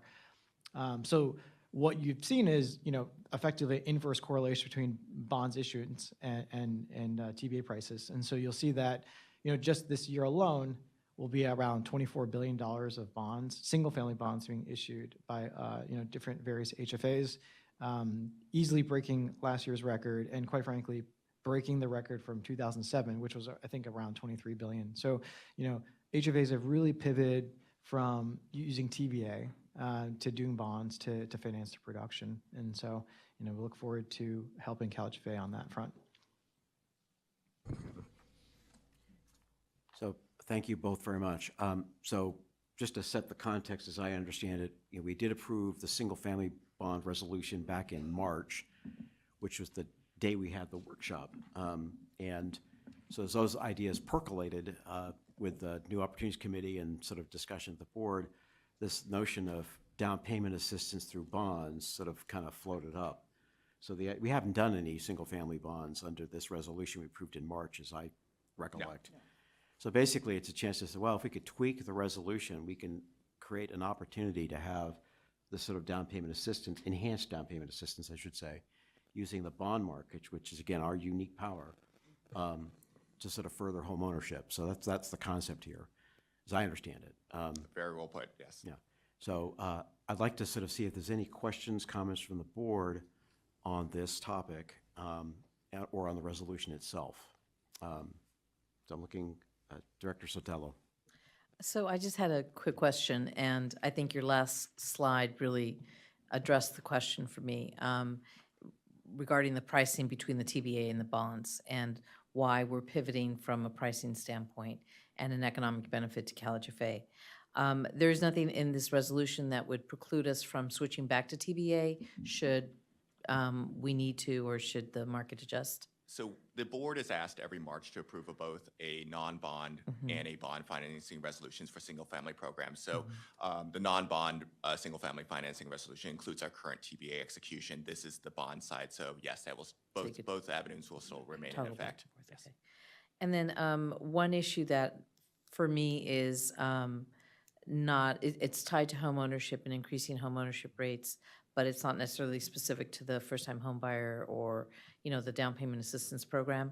And something that maybe the committee or the staff could take a look at is the idea of going back to when we used to do mortgage credit certificates and using the bond market to issue mortgage credit certificates to increase, home ownership within various communities, various low-income zip codes.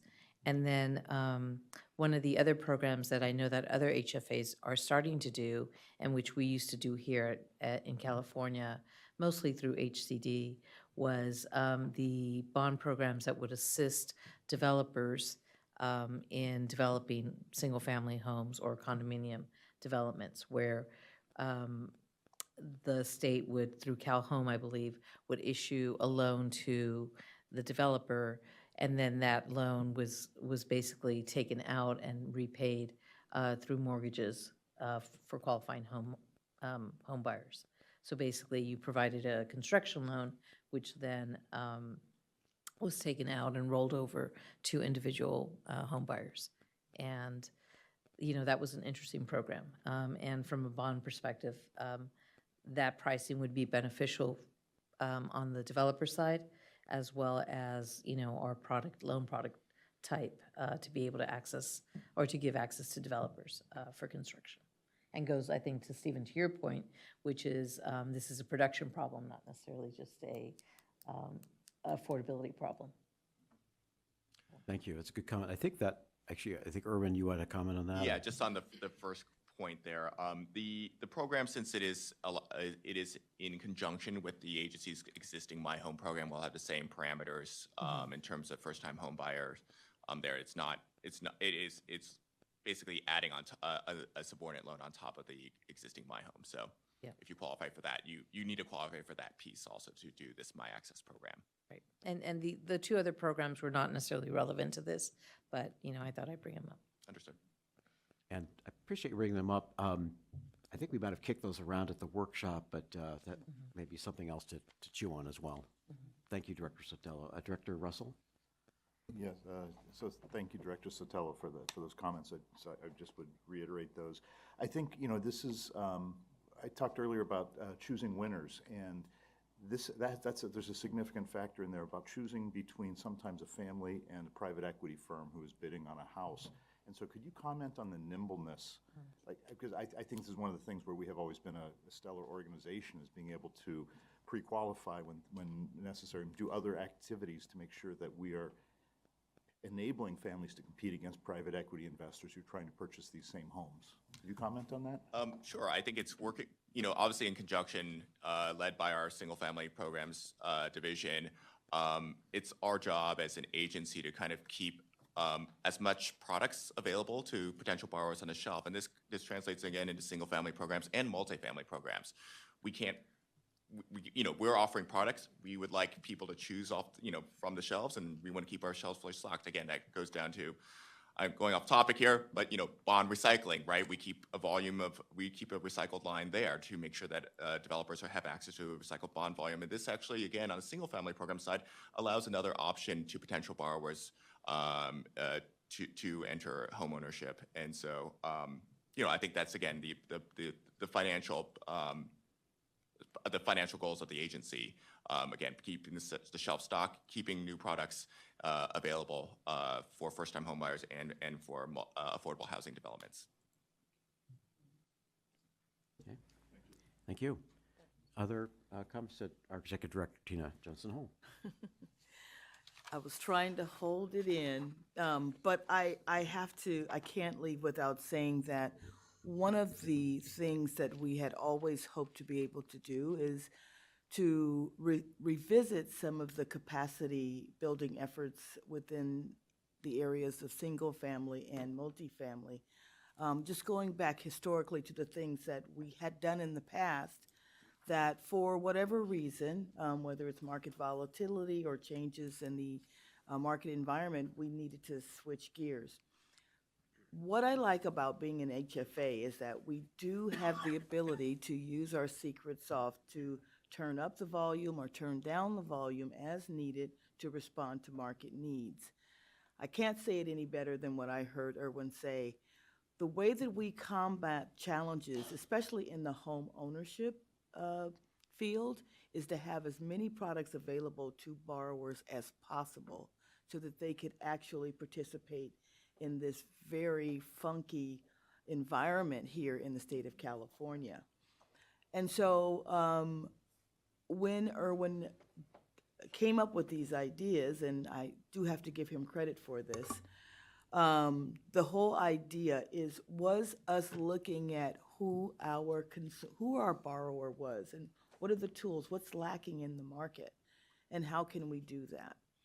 So as we were developing this program, we met with various HFAs, and we looked to the ones who we thought were the most successful in this space as a start. We also looked to folks like Albert and others who have worked in this space with others to really weigh out what could we do easily as first low-hanging fruit with the idea of graduating to bigger and better products, as Board Member Director Sotelo has mentioned. But she has something very important that I want to leave you with. These are things that we used to be able to do, and we did successfully. So while this is new, it's relevant to what's the ever-changing market environment that we have. And so I'm looking at this as a way for us to bring, as I said, additional capacity to our borrowers, but also don't miss the fact that we are also bringing in different revenue sources so that we don't suffer from the same challenges that we did back in 2009. That's the goal here. So it's a great long-term strategy that meets the needs of the agency and the consumers that we are trying to get into home ownership for the first time. So thank you, Erwin, for your work on this. Thank you, Executive Director Johnson Hall. Any other comments or questions from the board? I guess I'll just say, I mean, to me, the low-hanging fruit was sort of the term I was going to use, and it was stolen just a second ago. But I think that this is using the template that we're already working with to sort of modify it to sort of provide greater access to home ownership and ideally intergenerational wealth building for Californians is, I think, really important. So I salute the effort of staff, you and Erwin and your team, to sort of work through this. I'm enthusiastic. We'll see how it all plays out. The market has a vote in this, but nonetheless, I think it's good to have an alternative to work with. And we've seen HFAs across the country access the taxable market to do this just kind of thing. It's not really groundbreaking here, but it's time for us to try this in California. So thank you for the work. Before I go to public comment, any last questions from the board, comments? Then I'd like to open it to any kind of public comment on this, if you could, Melissa. Are there any members of the audience that would be interested in making a comment at this time? Doesn't seem like there's any interest. Thank you. Okay, thank you very much. So unless there's any other questions or comments, I'd like to hear a motion to approve Resolution 24-22. So moved. Thank you, Director Russell. A second? Second. Thank you, Director Sotelo. Melissa, can you please call the roll? Ms. Avila Farias? Yes. Chair Cervantes? Yes. Secretary Moss? Aye. Ms. Wyant? Aye. Mr. Prince? Aye. Mr. Russell? Aye. Mr. Fiegels? Aye. Ms. Sotelo? Aye. Mr. Olmsted? Aye. Dr. White? Aye. Mr. Williams? Aye. Resolution 24-22 is approved. Great. Thank you very much. Thank you both very much. Albert, thank you for making the trek to come visit us. Thank you, Albert. My pleasure. It's good to see you. So we finished with the appetizer, and now it's on to the main course, which is the next agenda item here.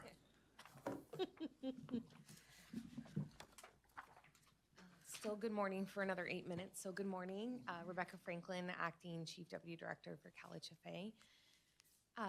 As part of the strategic planning process and the reporting on our progress to the board for the strategic plan, we outlined that we would be bringing a discussion item to the board and presentation when we were not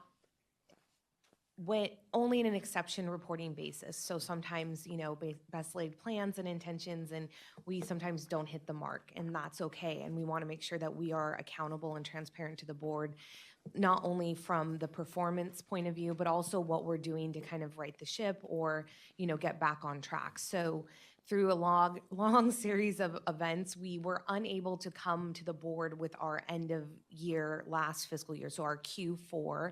So that would have ended, performance ending June 30th, 2024. So we did have some exception items to review from that end of year perspective. The Q1, we're also going to present, we're green and it's great, but we wanted to make sure from an accountability standpoint that we were here and did talk about how we ended our fiscal year. We ended it strong. It's not, with the exception reporting, it's kind of, not always, highlights, but, we wanted to make sure that we were accountable to the board on that end. So if we go to the first slide, really the main exception that we had was the same exception that we had presented to you in Q3, which was the unit count goal for our strategic goal that we had fallen short. So we were, I think, around 100 units at the end of Q3 projected, and then we went to about 400 units. We do explain that these falling short on these unit counts, when we're setting these goals, we learned a lot about our forecasting and goal setting in this process, to be honest, internally, and we're working together with our multifamily team as well as financing team to make sure that we're setting realistic goals, but also not accounting for, giving the board an understanding that, projects fall behind, they fall out of schedule, or they fall out completely. And so, when we're setting these goals, sometimes things just don't happen. These were conduit deals that had either withdrew, or we did have a set of deals that were delayed past the end of the fiscal year. So we did not count them as units for that past fiscal year. Luckily, we get to count them this year, so our goal's looking really good this year, and so that's why we're green. But we also had really strong conduit presence, so that's kind of where we're trending in a good spot for this year. So really that one goal, it's the same goal that we had talked about in Q3.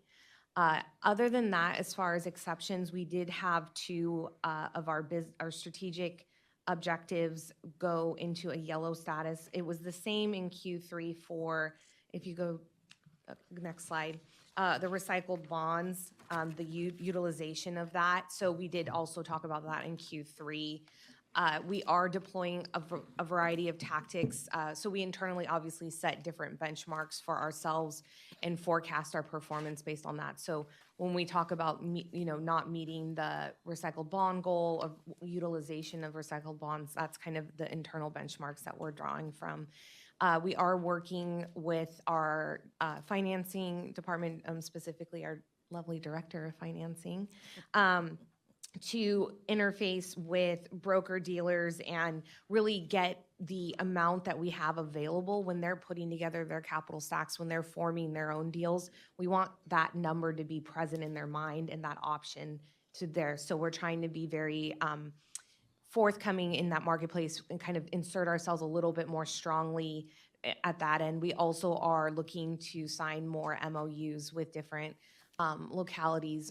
We have a couple going right now. We would love to kind of broaden that. And so with the utilization of recycled bonds, that's kind of the different tactics that we've deployed for this upcoming fiscal year, or the fiscal year we're currently in. And then the last exception, which was yellow from a performance perspective, is we are internally looking at streamlining our business processes, and looking at that, we really are trying to streamline our data governance and reporting. How do you tell a story without data? And how do you, and we don't want the collection or the aggregation or the storytelling to be cumbersome and time consuming. So we need to make sure that we're properly planning and organizing our data in order to be able to do so. We do a lot of great work here, just sometimes I don't know if we tell the full story.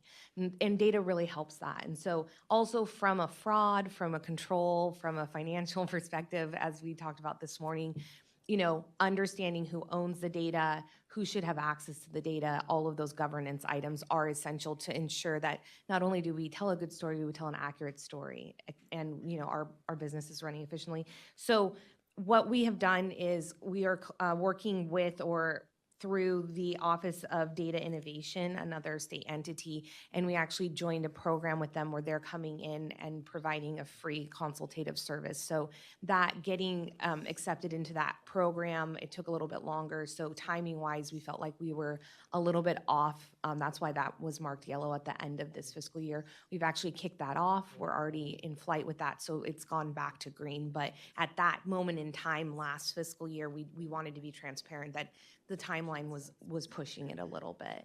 At the end of the fiscal year, we had some celebrations. Our executive director, Ms. Johnson Hall, was selected to serve on the Federal Housing Finance Agency's inaugural advisory committee on affordable, equitable, and sustainable housing. We issued 1,700 vouchers for DFA. And then we have won a GFOA, and that's a recognition of our financial reports and the quality that we produce. So that ends last fiscal year. I welcome any questions if any board members have on the Q4 performance from that exception reporting, because Q1 there is no exception reporting. Any questions following on that from the board? Director Russell? Thank you. First of all, I really appreciate this reporting format. I feel like as a board member, this really draws our attention to where it needs to be placed, and so thank you for that. And self-disclosure is really important, because then I don't feel like we have to be digging through things. You're putting it out there. Thank you. I guess a couple questions is with the challenges specifically with regards to the lending impact slide desired outcome of 4732 units. You talked about the 2 conduit-only sets of projects that experience difficulties. Have you found any commonalities between them that will help inform future underwriting practices? The couple that had fallen out, they were working with a specific locality, and the locality, they needed to go back to the drawing board, and then the other one they were trying to get into the MIP round, and they didn't, and so they chose another financing path. So we did ask for more feedback. We do ask for feedback.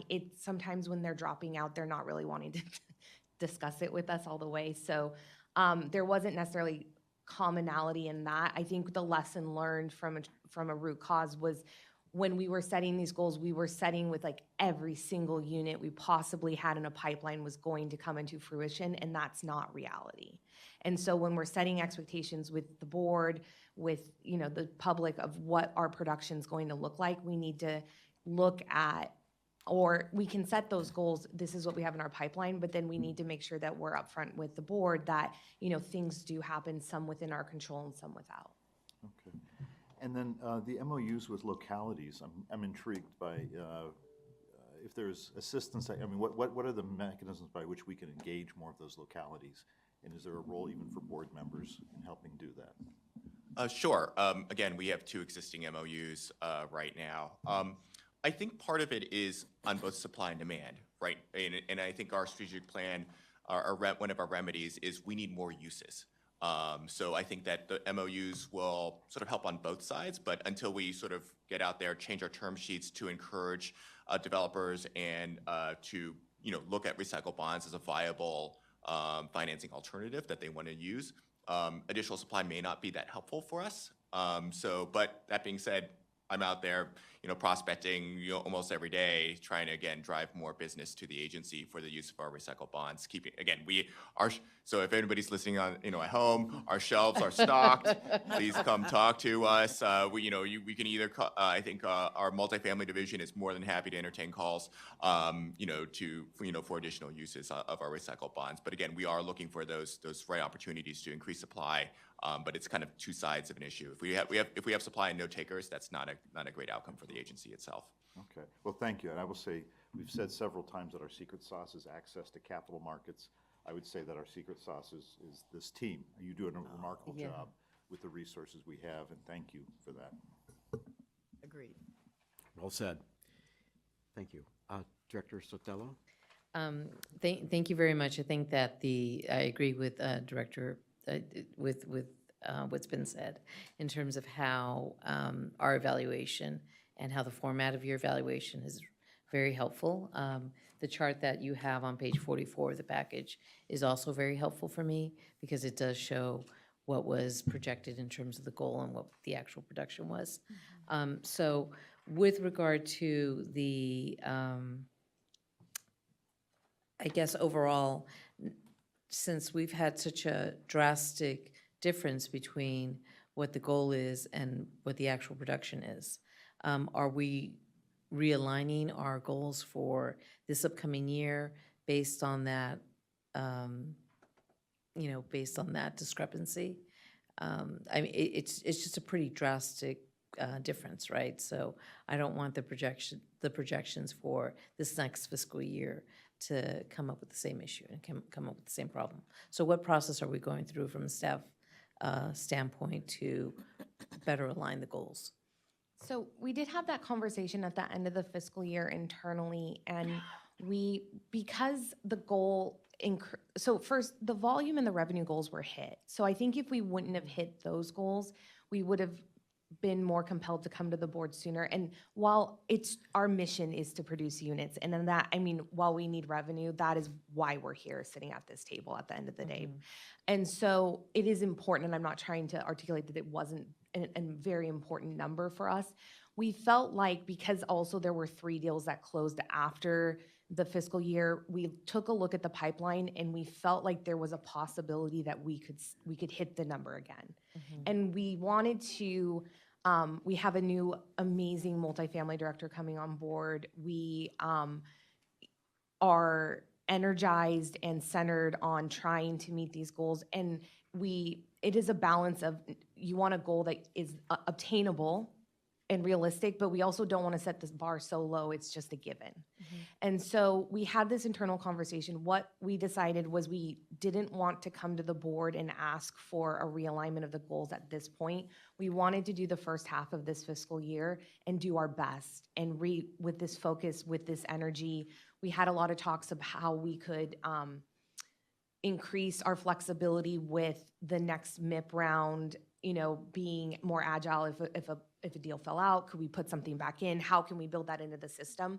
So what we're currently trending to do is look at the numbers at the mid-year, so in January, and then have a realistic conversation with the board. If we feel like these are very unobtainable for a lot of circumstances, is to come to you all at this point and say, this is what we've tried our best. This is what we think, we thought we could do this. This is what we think we realistically could do.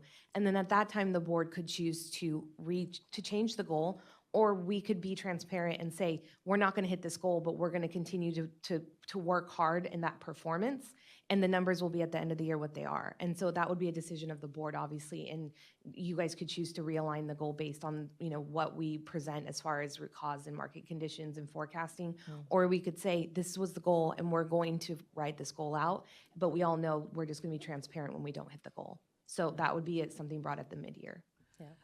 I think that, one of the things that I'd like to hear from other board members is there a preference for how that's managed? To me, that seems like a very reasonable approach. But, as board members, we can really decide how we want to hear the information. That's stated, and I would say that just getting to the root of the challenge is that our production is really based on one product, right? One or two, 1.5 products. So it's primarily based on, production of MIP and the production of units through our conduit issuances and, of course, our recycled bond program. What I have asked, one of the things that I've asked for them to elevate is the number of products that we have to offer. That way, because everything that we do is always going to be subject to volatility in the market if we're leaning into those, just those three. So again, to me, the root of the solution is having more products to offer. So that is one of the challenges that I've put before the new multifamily director. We need more. We need more. And so how do we do that? So I think what you will see in the current fiscal year is her working out a plan to deliver that. And then, of course, in 25, being able to launch that, if not sooner, depending upon our resources, our capital, and other things. And so I think that, to me, will get to us not having such a dependency on things that are outside of our control, like state tax credits, as an example, and other things that make it, or even just for the developers. You're a developer yourself, so you know this better than me. There are just things that are happening in the market that are outside of everyone's control right now. And so that's one of the metrics that I've asked us to push on a little bit differently than we have before. That is so smart. I love that answer. I think that's great. That's a very good direction. I think my question was more about the procedure of aligning goals with delivery of those goals. So as we think about, not for this fiscal year, but in January, if we hear back and, get a report back on the midterm of how it is, I think having the board be nimble and flexible and understanding the dynamic that the staff is bringing to us to understand is important. Yeah. Thank you. Thank you, Director Sotelo. Any other questions on this? I do have a clarifying question. So looking at the Q1, I'm seeing 606 as the production for multifamily. Why is that still listed as green? If our goal, I can't tell what the goal is because on page 31, the goal still remains at around 4,800 units. If you go to page 44, looks like the goal's been revised about a little under 3,800 units. But either way, we look to be falling short already. And so I'm just curious why you are still assessing green there. I'm sorry, I'm looking at the, on which one? Are you looking at the?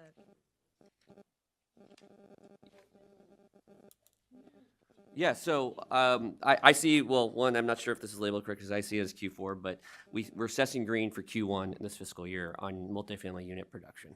If you look at both materials on page, I have 33 and on page 44, we're seeing it at 606. So it seems like we're not on track there already. And I appreciate the answer that we're reassessing in January, so maybe that's the answer, but it seems to me it's already pretty strongly indicative of falling behind. And so, especially because you said we might Yeah. get some spillover from those deals that we weren't able to capture last year. So the page 44 is actual production, and then the strategic goal, what we're using is we're taking our pipeline into account and forecasting that we will be meeting the goal by the end of the fiscal year. Okay. So that's kind of where I was getting into. We internally are looking at how we set that goal because we looked at a pipeline of production and said if everything goes through beautifully, you know, we get X amount of conduit in and everything is executed, then we will hit this goal. And the report in the back is production, so that's actual units to date.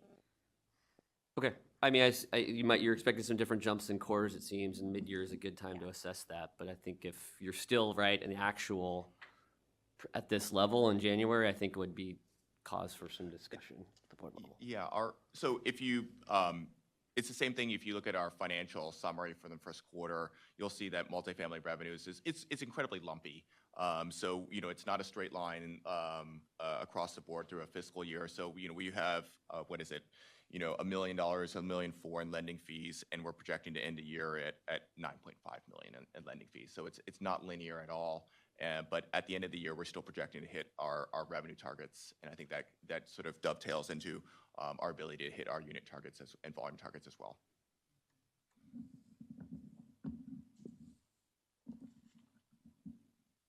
Thank you. Any other questions? So I think you're going to wrap this part up here with on the budget stuff. You just alluded to that. Yeah, so I mean, we're green for Q1, so for the interest of time, if any board members have any questions on the Q1 information, but we can jump to the budget if anyone was really the meat of the presentation was the exceptions. Yeah. Interesting. I'll go quickly here to the budget. Oops. No, dessert's still coming. It's everyone has to finish their vegetables first. I think it is weird that he brought up dessert when sitting next to the lemon bar challenge queen, but that's fine with me. Name your time and place. But Right. oh, I'm open to whatever format people would want. But so we're just going to finish here on the operating summary. There's a memo that's contained in the board packet, and then I think the next couple slides have a more detailed overview. Again, not to belabor the point, the CalHFA is a self-funded agency, and we earn our net revenue from our lending activities. And both single-family and multifamily programs exceeded their revenue budget for both the fiscal year ending June 30, 2024, and the first quarter ending September 30, 2024 as well. And our operating expenses are below budget for both of the same indicated time periods. We believe that we will continue our operating success.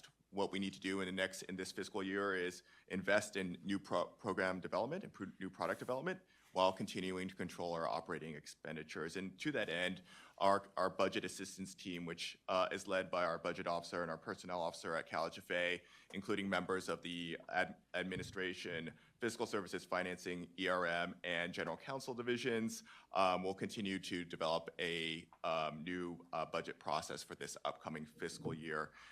We anticipate going to the full board in May of 2025 for the following fiscal year's operating budget.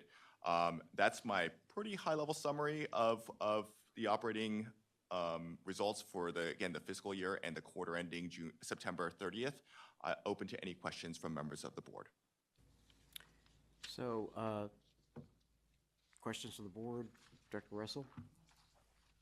Just a real quick one, I'm looking at page 36, which has got the detail. Consulting and professional services, you're projecting about $2 million variance of savings. Can you elaborate on where we're using fewer consultants and professional services? Yeah, I think part of it is that it could also be, there's a lot of flexibility built into our consulting budget, especially regarding bond issuance. That member, I guess you asked me to caveat myself in front of the board right now. I will. To the extent our board obviously we pay consultants for the issuance of bonds. To the extent we launch a new program, this number may rise and the gap may actually be smaller. But again, this is our 3-month, after the first 3 months are in the books. This is our best guess as to what is happening right now for our fiscal year and a year. But the issuance of bonds it does come with operating expenses, and so we would expect that number to tick upwards should our bond issuance volume also tick upwards. Other questions? So I've got one. So since I am a pretty linear thinker, so our net operating revenue for the first quarter was like 15 million, which is almost half of our fiscal 24 net operating revenue. Yes. Can I expect we'll end up at 60 million? Is that are you managing my expectations upward now? I hope not, because a lot, like I wrote in the memo to the board, a lot of it is actually not a lot of it, but we have a significant financial impact from the Dream for All program. And so our revenues, those are we treat it as a one-time program. And so therefore the expectation is they're sort of going to be one-time revenues for the agency. So I would not expect, ongoing, revenue numbers to sort of track in that manner, because it's just the timing of the vouchers and when our new homeowners are actually buying homes in the Dream for All Phase 2. Okay, fair enough. So it's a sugar rush, and it'll be different in the second. Yeah, quarter. Exactly. I'm your Fair enough. Yes, I will wet blanket that comment too. I was like, yeah, it's again, single families could be lumpy, it's gonna be front loaded. Multifamily is sort of the reverse, I think, in this fiscal year. Thank you. Any other questions from the board? So with that, I'd like to open it up to any public comment. Are there any members of the audience that would like to speak? I do not see anyone. Thank you. So unless there's anything else from the board on this, I think we've finished the main course, and now we move on to the dessert. Yeah, they're gonna grab chairs. I'm gonna sit here. Sure. I'm just gonna sit. I'm not gonna move. I'm just gonna hang out here.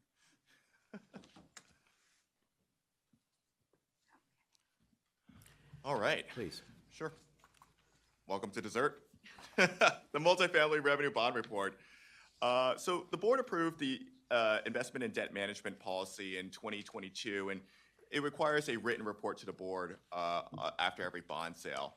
However, the sale went really well, so I think I wanted to spend some time in front of the board to present the results.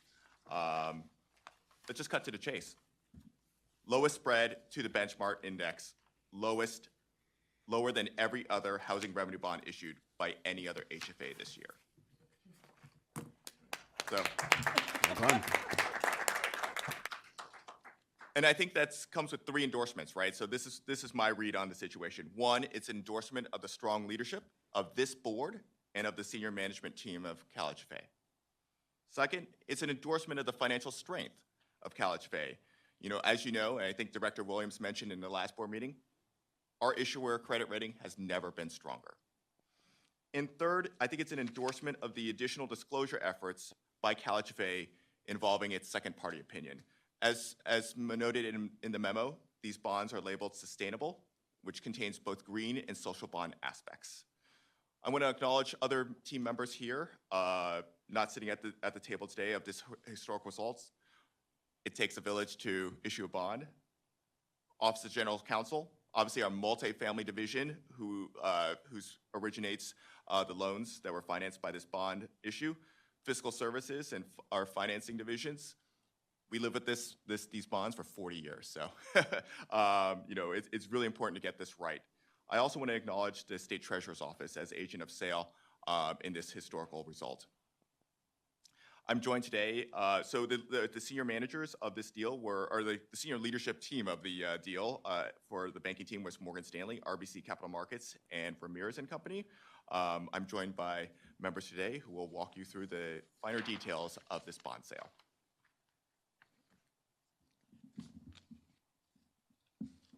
Thanks, Erwin. And thank you for having me. My name is Ali Taitano. I'm an executive director at Morgan Stanley.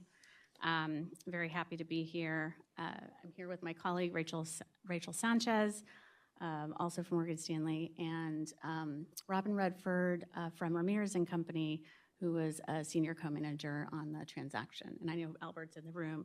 RBC was a co-senior manager on the transaction. First, I just want to say on behalf of Morgan Stanley, best wishes to you, Executive Director Johnson Hall, and congratulations, Chair Cervantes and Director Avila Farias on your various elected positions. Thank you to the agency for hiring Morgan Stanley to lead this transaction. I think I speak for all of the underwriting syndicate when I say it's been a privilege to work with CalHFA on this important milestone, and it is an important milestone. I actually have only been with Morgan Stanley since earlier this year. Prior to that, I was at S&P for 12 years, most of which I covered CalHFA as a primary analyst. And Erwin was being a little humble about, I think, the management team and the journey that CalHFA has taken over that time period. And this is an important milestone for CalHFA getting back into the bond market, as you all know, exited the bond market over a decade ago. So with that, I'll give a brief overview of the transaction. Rachel will talk a little bit about some of the structuring features. Robin's going to give you a flavor for actually how difficult the market was that week, and then I'll kind of conclude with some of the results. So just a little bit about the 2024 Series A transaction. We financed $108 million of bond proceeds, funding 5 permanent loans for developments located throughout Northern California and Central California. The transaction was rated AA2 by Moody's and AA by S&P, designated sustainability bonds due to social and green attributes. And as Erwin mentioned, we did also get a second-party opinion from S&P that aligns with social bond and green bond principles. One of the key takeaways and what made this transaction really successful was the demand. And on the bottom of this page here, the key takeaway here is that the bond issue attracted 144 million of retail orders, 95% of which were subscribed by retail investors. So this was 1.3 times the overall transaction, which was huge. And this allowed Morgan Stanley to lower rates by 5 to 10 basis points throughout the curve. Next slide. Oh, sorry. One back. Yeah, great. Thank you so much. So just an overview of the loans that were being funded. About 684 units of affordable housing, 109.1 in outstanding principal. We were able to achieve a 4.17% weighted loan rate. All of these developments included 4% LIHTC and CalHFA subsidy. Some also included federal and local subsidies. Rachel will go into a little more detail on the affordability level of these developments. So I'll turn it over to you, Rachel, to talk about the transaction structure. Well, good afternoon, everyone, and thank you for having us here today. just to give you, on the next slide, a bit of detail about the transaction structure and redemption provisions. The 2024 Series A transaction generated $107.6 million of bond proceeds. 2024 Series A1 consisted of $67.6 million of serials and terms, consisting of $28.1 million of serials and $39.5 million of term bonds in 2039, 2044, 2049, and 2052. These included a standard par call in 2033. 2024 Series A2 included a $40 million fixed-rate soft put bond. The fixed-rate soft put bond had a long-dated maturity in 2064 with a 3-year mandatory tender after issuance. Notably, the overall structure generated an arbitrage yield of 3.18, and this was largely driven by the yield on the fixed-rate soft put bond at a 3.25. This provided the agency with a lower cost of funds versus alternative structures. Moving to the next slide and digging into a bit more on the structure and mechanics, the 2024 Series A bond principal and interest was structured into net mortgage revenues from both the 2024 Series A borrower loans as well as the existing multifamily 3 loans that were pledged to the 2024 Series A transaction. This helped facilitate enhanced debt service coverage for the agency and increase the upfront parity position on the transaction, positioning the credit well for the market. Notably, as mentioned, the 2024 Series A2 fixed-rate soft put bond at 37% of the transaction had a long-dated amortization and a short-dated mandatory tender date that allowed the agency to access a lower cost of funds versus other comparable structures on this piece. Additionally, this allowed the agency flexibility as the put bond can be remarketed into a different mode at the mandatory tender. Going to the next slide. As Erwin mentioned, the bonds were designated as sustainability bonds. The bonds refinanced 684 new construction projects throughout the state of California, with area median income bands spanning 30 to 80% of AMI, the majority of which were below 80% of AMI. All of the developments met the Title 24 California Building Standards Code, and 3 included additional green building standards. The social features of the projects related to the AMI bands, as well as the green standards and the environmental characteristics noted of each property, positioned CalHFA to designate this as a sustainability bond transaction, helping to communicate the ESG features to investors and to the market. And then finally, on the next page, this is some detail about the second-party opinion. The bonds received a second-party opinion from S&P Global Ratings. The second-party opinion assessed the projects and the transaction using its new Shades of Green methodology. They found that the projects were aligned with the International Capital Market Association's social bond, green bond principles, and sustainability bond guidelines.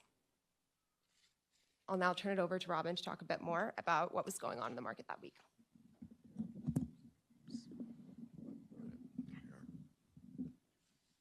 Thank you, everyone. Good afternoon. As Ali said, my name is Robin Redford. I am with Ramirez and Company.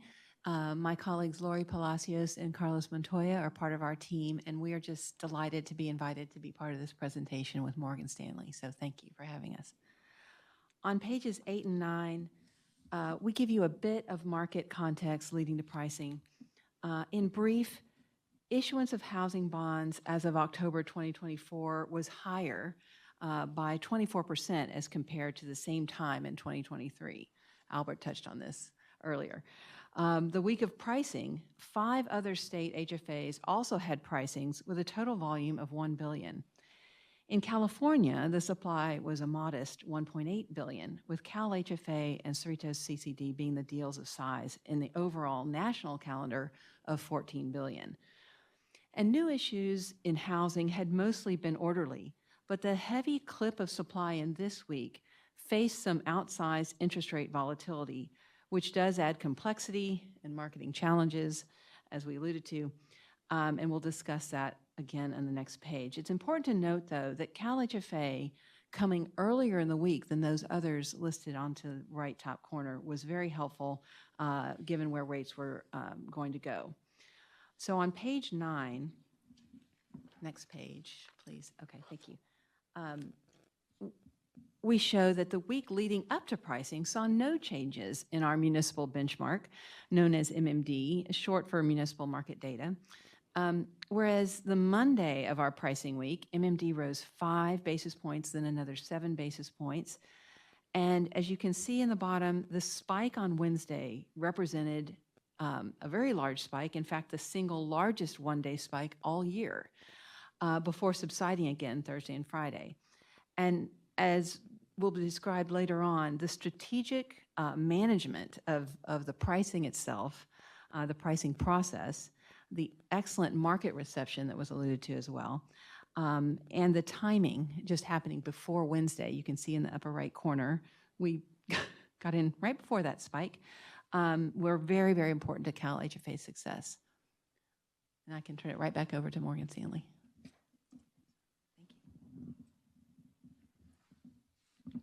Great, thank you. Okay, so just on the next slide, so as Robin mentioned, combination of the right timing.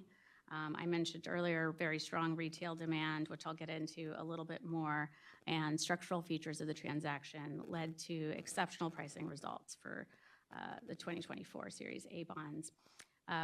For starters, we proposed pricing the transaction a week ahead of a week of the heavy supply. So even though there were over $1 billion in housing paper expected that week, there was also $1.5 billion expected the following week. We definitely wanted to get in before the election. And then I just want to give some kudos to the agency's finance team and the STO for being very nimble during pricing. Because of the strong demand, we were able to accelerate the transaction and get the entire transaction done on the Tuesday before the big spike on Wednesday. And then, just despite 7 to 10 basis points, increase in MMD on that day, we were able to actually reduce the yields by 5 to 10 basis points because of the strong retail order demand. Notably, we also priced through, which means tighter than the recent CalVet transaction, which had higher rates of about 16 to 20 basis points. And then this page on the bottom here, it just kind of shows you a heat map of the other housing deals that came to market that week. The one to the immediate right of the CalHFA transaction was Connecticut HFA. They actually waited until they did retail orders on Tuesday and decided to wait until Wednesday to price, and ran into, basically a market halt. As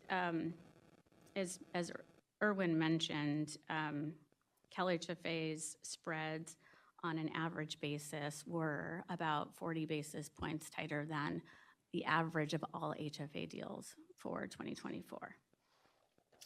Just a little bit of color on the next page I mentioned the retail distribution. We deployed our retail distribution system to obtain retail orders throughout the state. Almost 97% of retail orders were in-state orders. And so, it's really important. This kind of highlights the importance of a retail distribution network.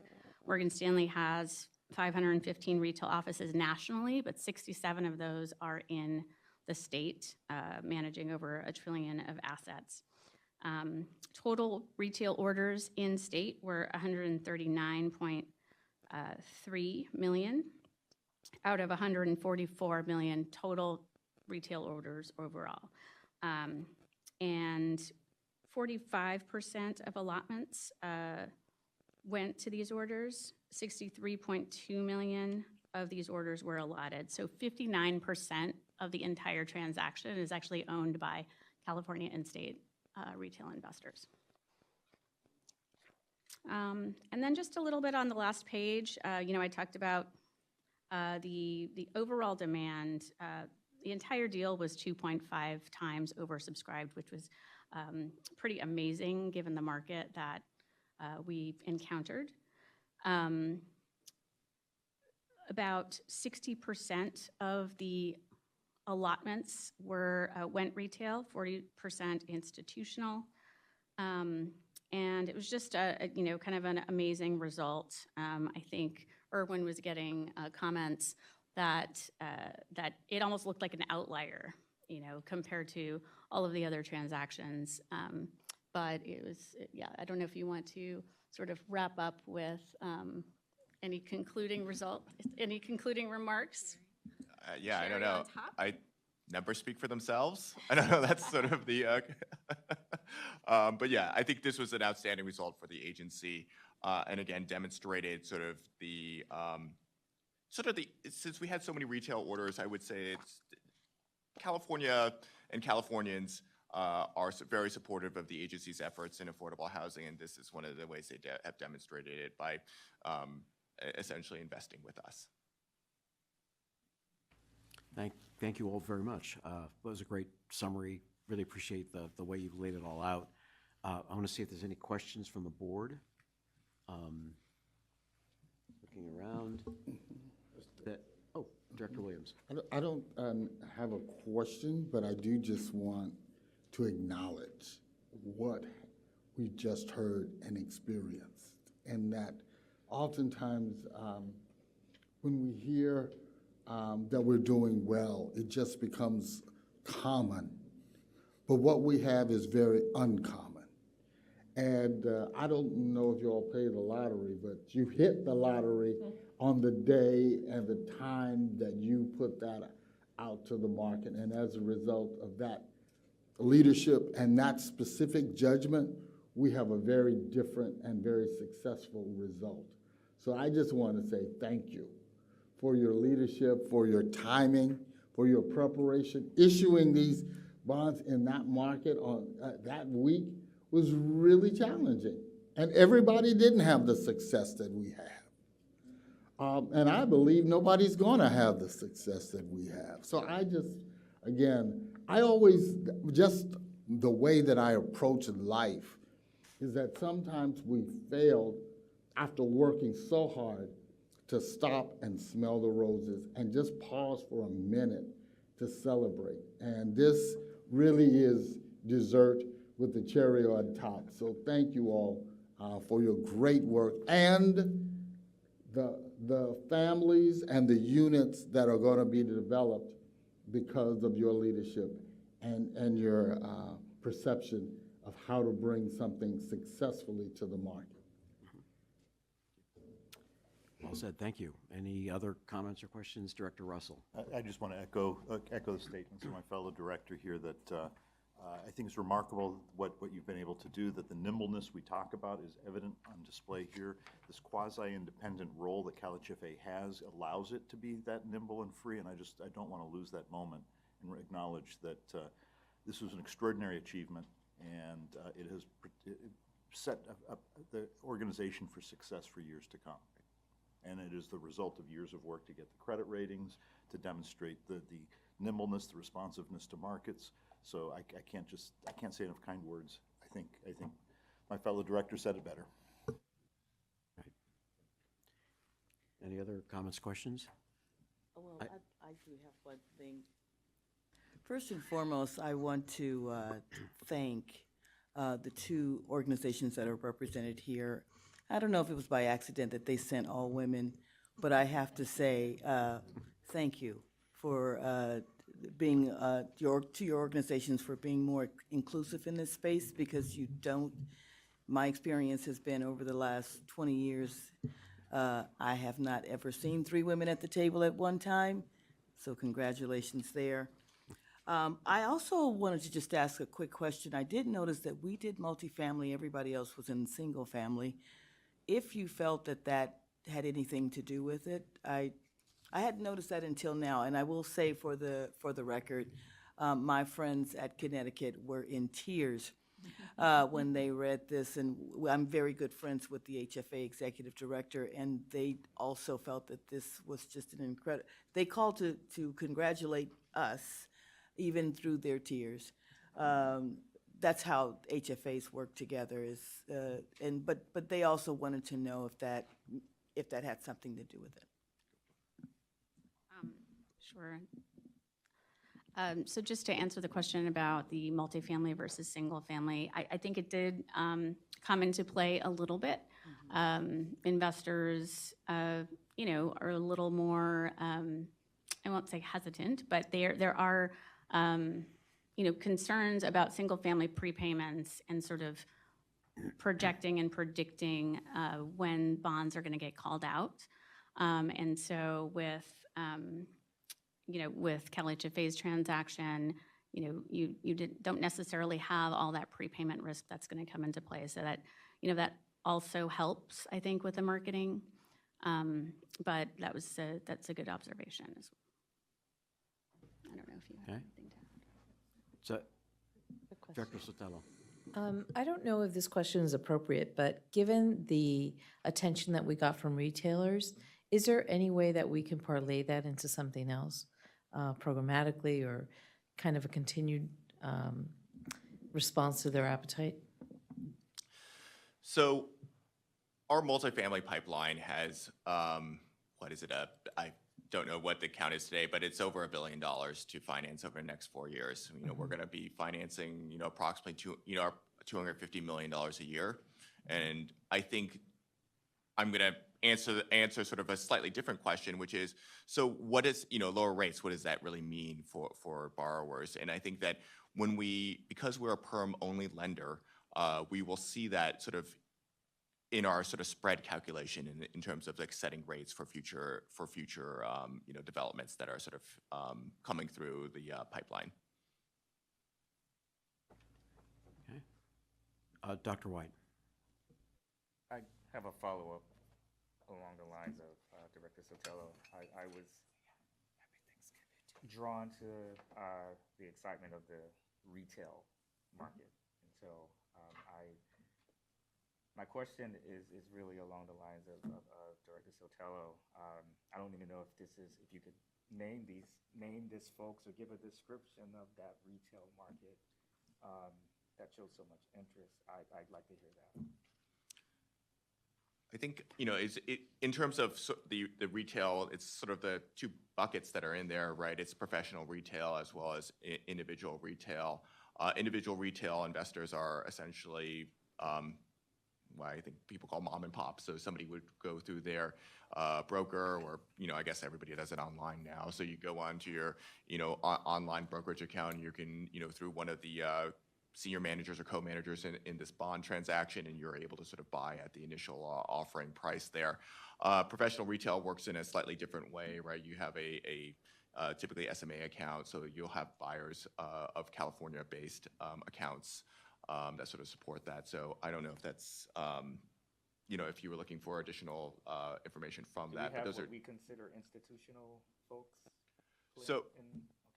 Right. So yeah. So we focused a lot on the retail investor piece, I think, in this presentation, because, you know, 2 hours into our retail period, there was so much demand. We accelerated the deal from a 2-day pricing into a single-day pricing. So our institutional investors, while we appreciated them, and obviously they were a major factor in the last deal, this deal was essentially, you know, almost fully baked coming into 2 hours into this order period. So, you know, you can, I think in the final slide in this presentation, there's that yellowish, I think that's the institutional orders. Yeah, so you can see they came into play, but the green bars were already full by the time we went out to market this weekend. We were planning on 2-day pricing, one with retail the first day and institutional the second day, but we just put it all in a single day to try to get in and out of the market.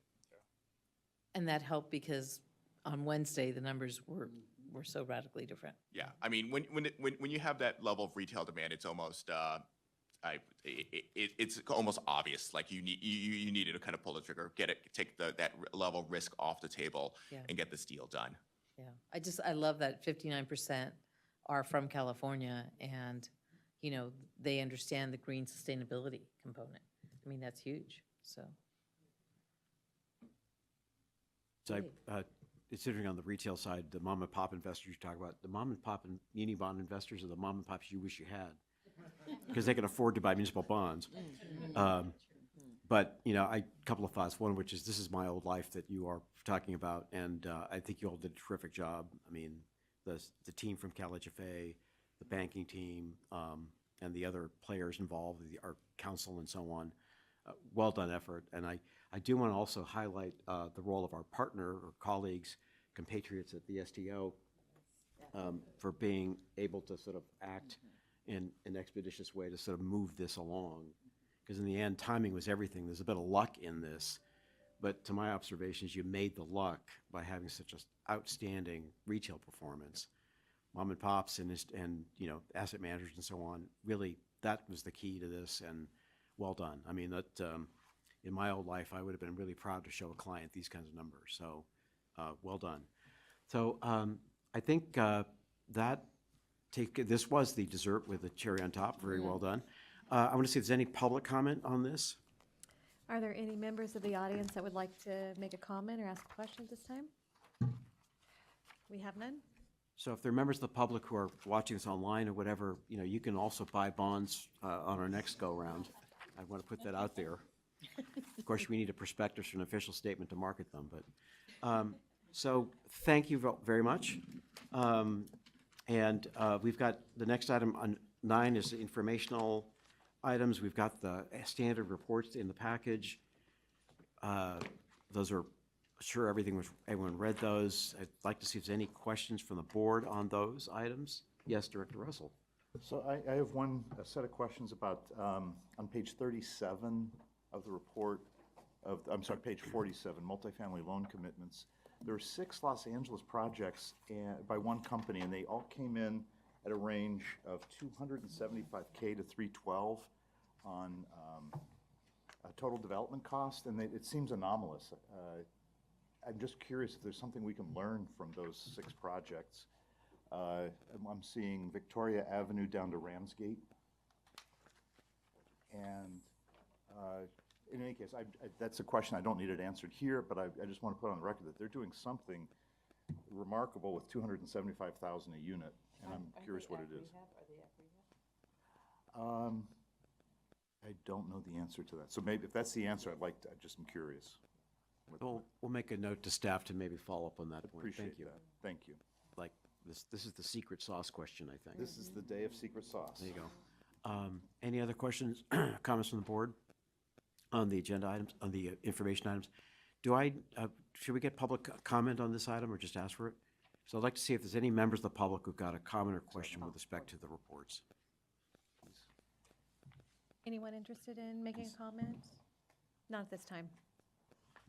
So now I'll move to item 10, other board members and board matters, I should say. Inasmuch as our director, Avila Farias, has joined us, we did speak many good things about you earlier. You just weren't here to hear them. But I do want to go back to that and just to say, acknowledging that you're moving on to serve the people of Contra Costa in a new way, which as a neighbor, I greatly appreciate. I just do want to say, from my spot, and I'm sure other folks will echo this as well, but we all wish you well. I mean, your ongoing service to the community, going back so long in the past, is just, I'm glad that the voters in your district recognize that and have designated you as their assembly member to serve them. So I wish you the best. And I have to say, excuse me, as a board chair, there are certain members who've done a really good job of keeping me on my toes, and I will miss you in that regard. I'm choking up here. Because you've always asked super thoughtful, incisive questions and kind of moved me to sort of try to up my game as a member of this board and as the chair. So I'll miss that, but I'm sure you won't be scarce, and I really hope you get on the Housing Committee of the Assembly. We do have something for you, but before I get there, are there any I want to open the floor to any other board members who might want to have a comment, and our Executive Director does. Well, I had some very nice things to say. You missed it, but I don't mind repeating. when I came on the board, one of the first persons to reach out to me was, in fact, Anna Marie, and she was a stalwart throughout my board participation, but also as an executive director. Sometimes it's so helpful to just to get a call to say, "Are you okay?" And she made a lot of those calls. I have watched you in your 10 years of service. I remember coming out on my first day and seeing your baby sitting in the front seat, and I'm like, that's commitment, guys. And they were so well behaved and so lovely to meet, and I know that they're gone off now 10 years ago. They're probably in college. I'm not even sure for sure. High school. High school. But I will say, bottom line is I know that your family, as well as your family here at CalHFA, we're so thrilled that your voice will be in the legislature. And I know you have some very big goals, including a push for more housing, more ADUs, better housing policy. And I'm just personally glad to have you as a friend in the legislature as well. So the people who voted you in are lucky, but we're lucky too as part of our family. So we wish you the best. The entire staff wish you the best.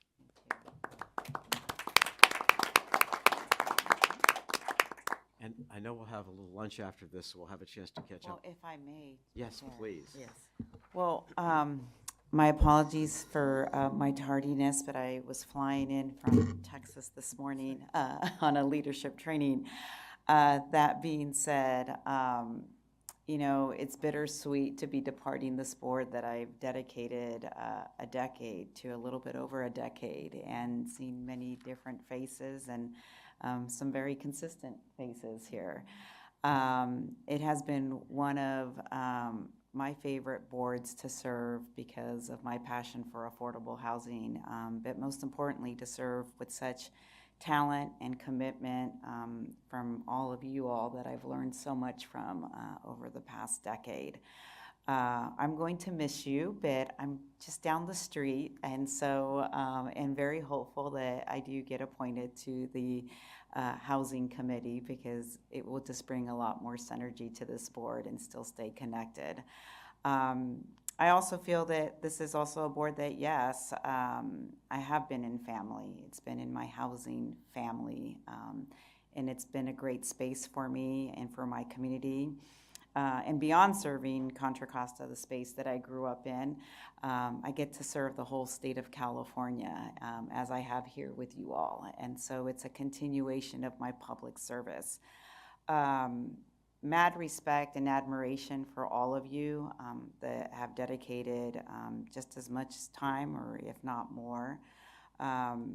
And it's just been an honor, but even to staff, a big shout out. I wouldn't be here without the staff, who equally, the extension of family goes to them, and I'm going to miss all of you and miss such talented staff as well. I've never been so staffed so well in any of the spaces that I've worked in, and beyond, you know, making sure that I'm in the right place, that I'm checking my email, and that I've gotten everything. And I appreciate that, because I've had to wear many hats to serve the community. And my children, too, have grown up here, because they were toddlers sitting in the audience. And you know, I don't know if I've damaged them or not, but they always ask me, Mom, when's the next CalHFA meeting? When are you going to take us? Or are they just like playing hooky? I don't know, one of the two.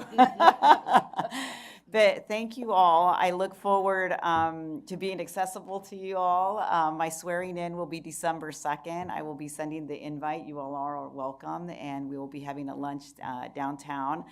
And then we'll have one in the district. So I'm not that far either, and the district should be equally fun to be in community. So again, it's not goodbye. It's just we get to work in a different space together. So thank you all. Thank you. And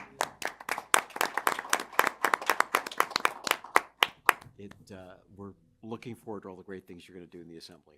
So, thank you. But we do have a little something for you here. This is a lovely CalHFA clock. And I want to read this, which is, with sincere appreciation for your outstanding leadership, dedication, and support of affordable housing as a member of the CalHFA Board of Directors, California Housing and Finance Agency 2015 to 2025. Now we kind of, but World. it's a lovely clock. You'll put that in your office. So Yes. There you go. Yes. Thank you. Thank you. So we're close to being done here. The next agenda item is just general public comment. I'd like to see if there's any comments from the public on any matters relating to CalHFA.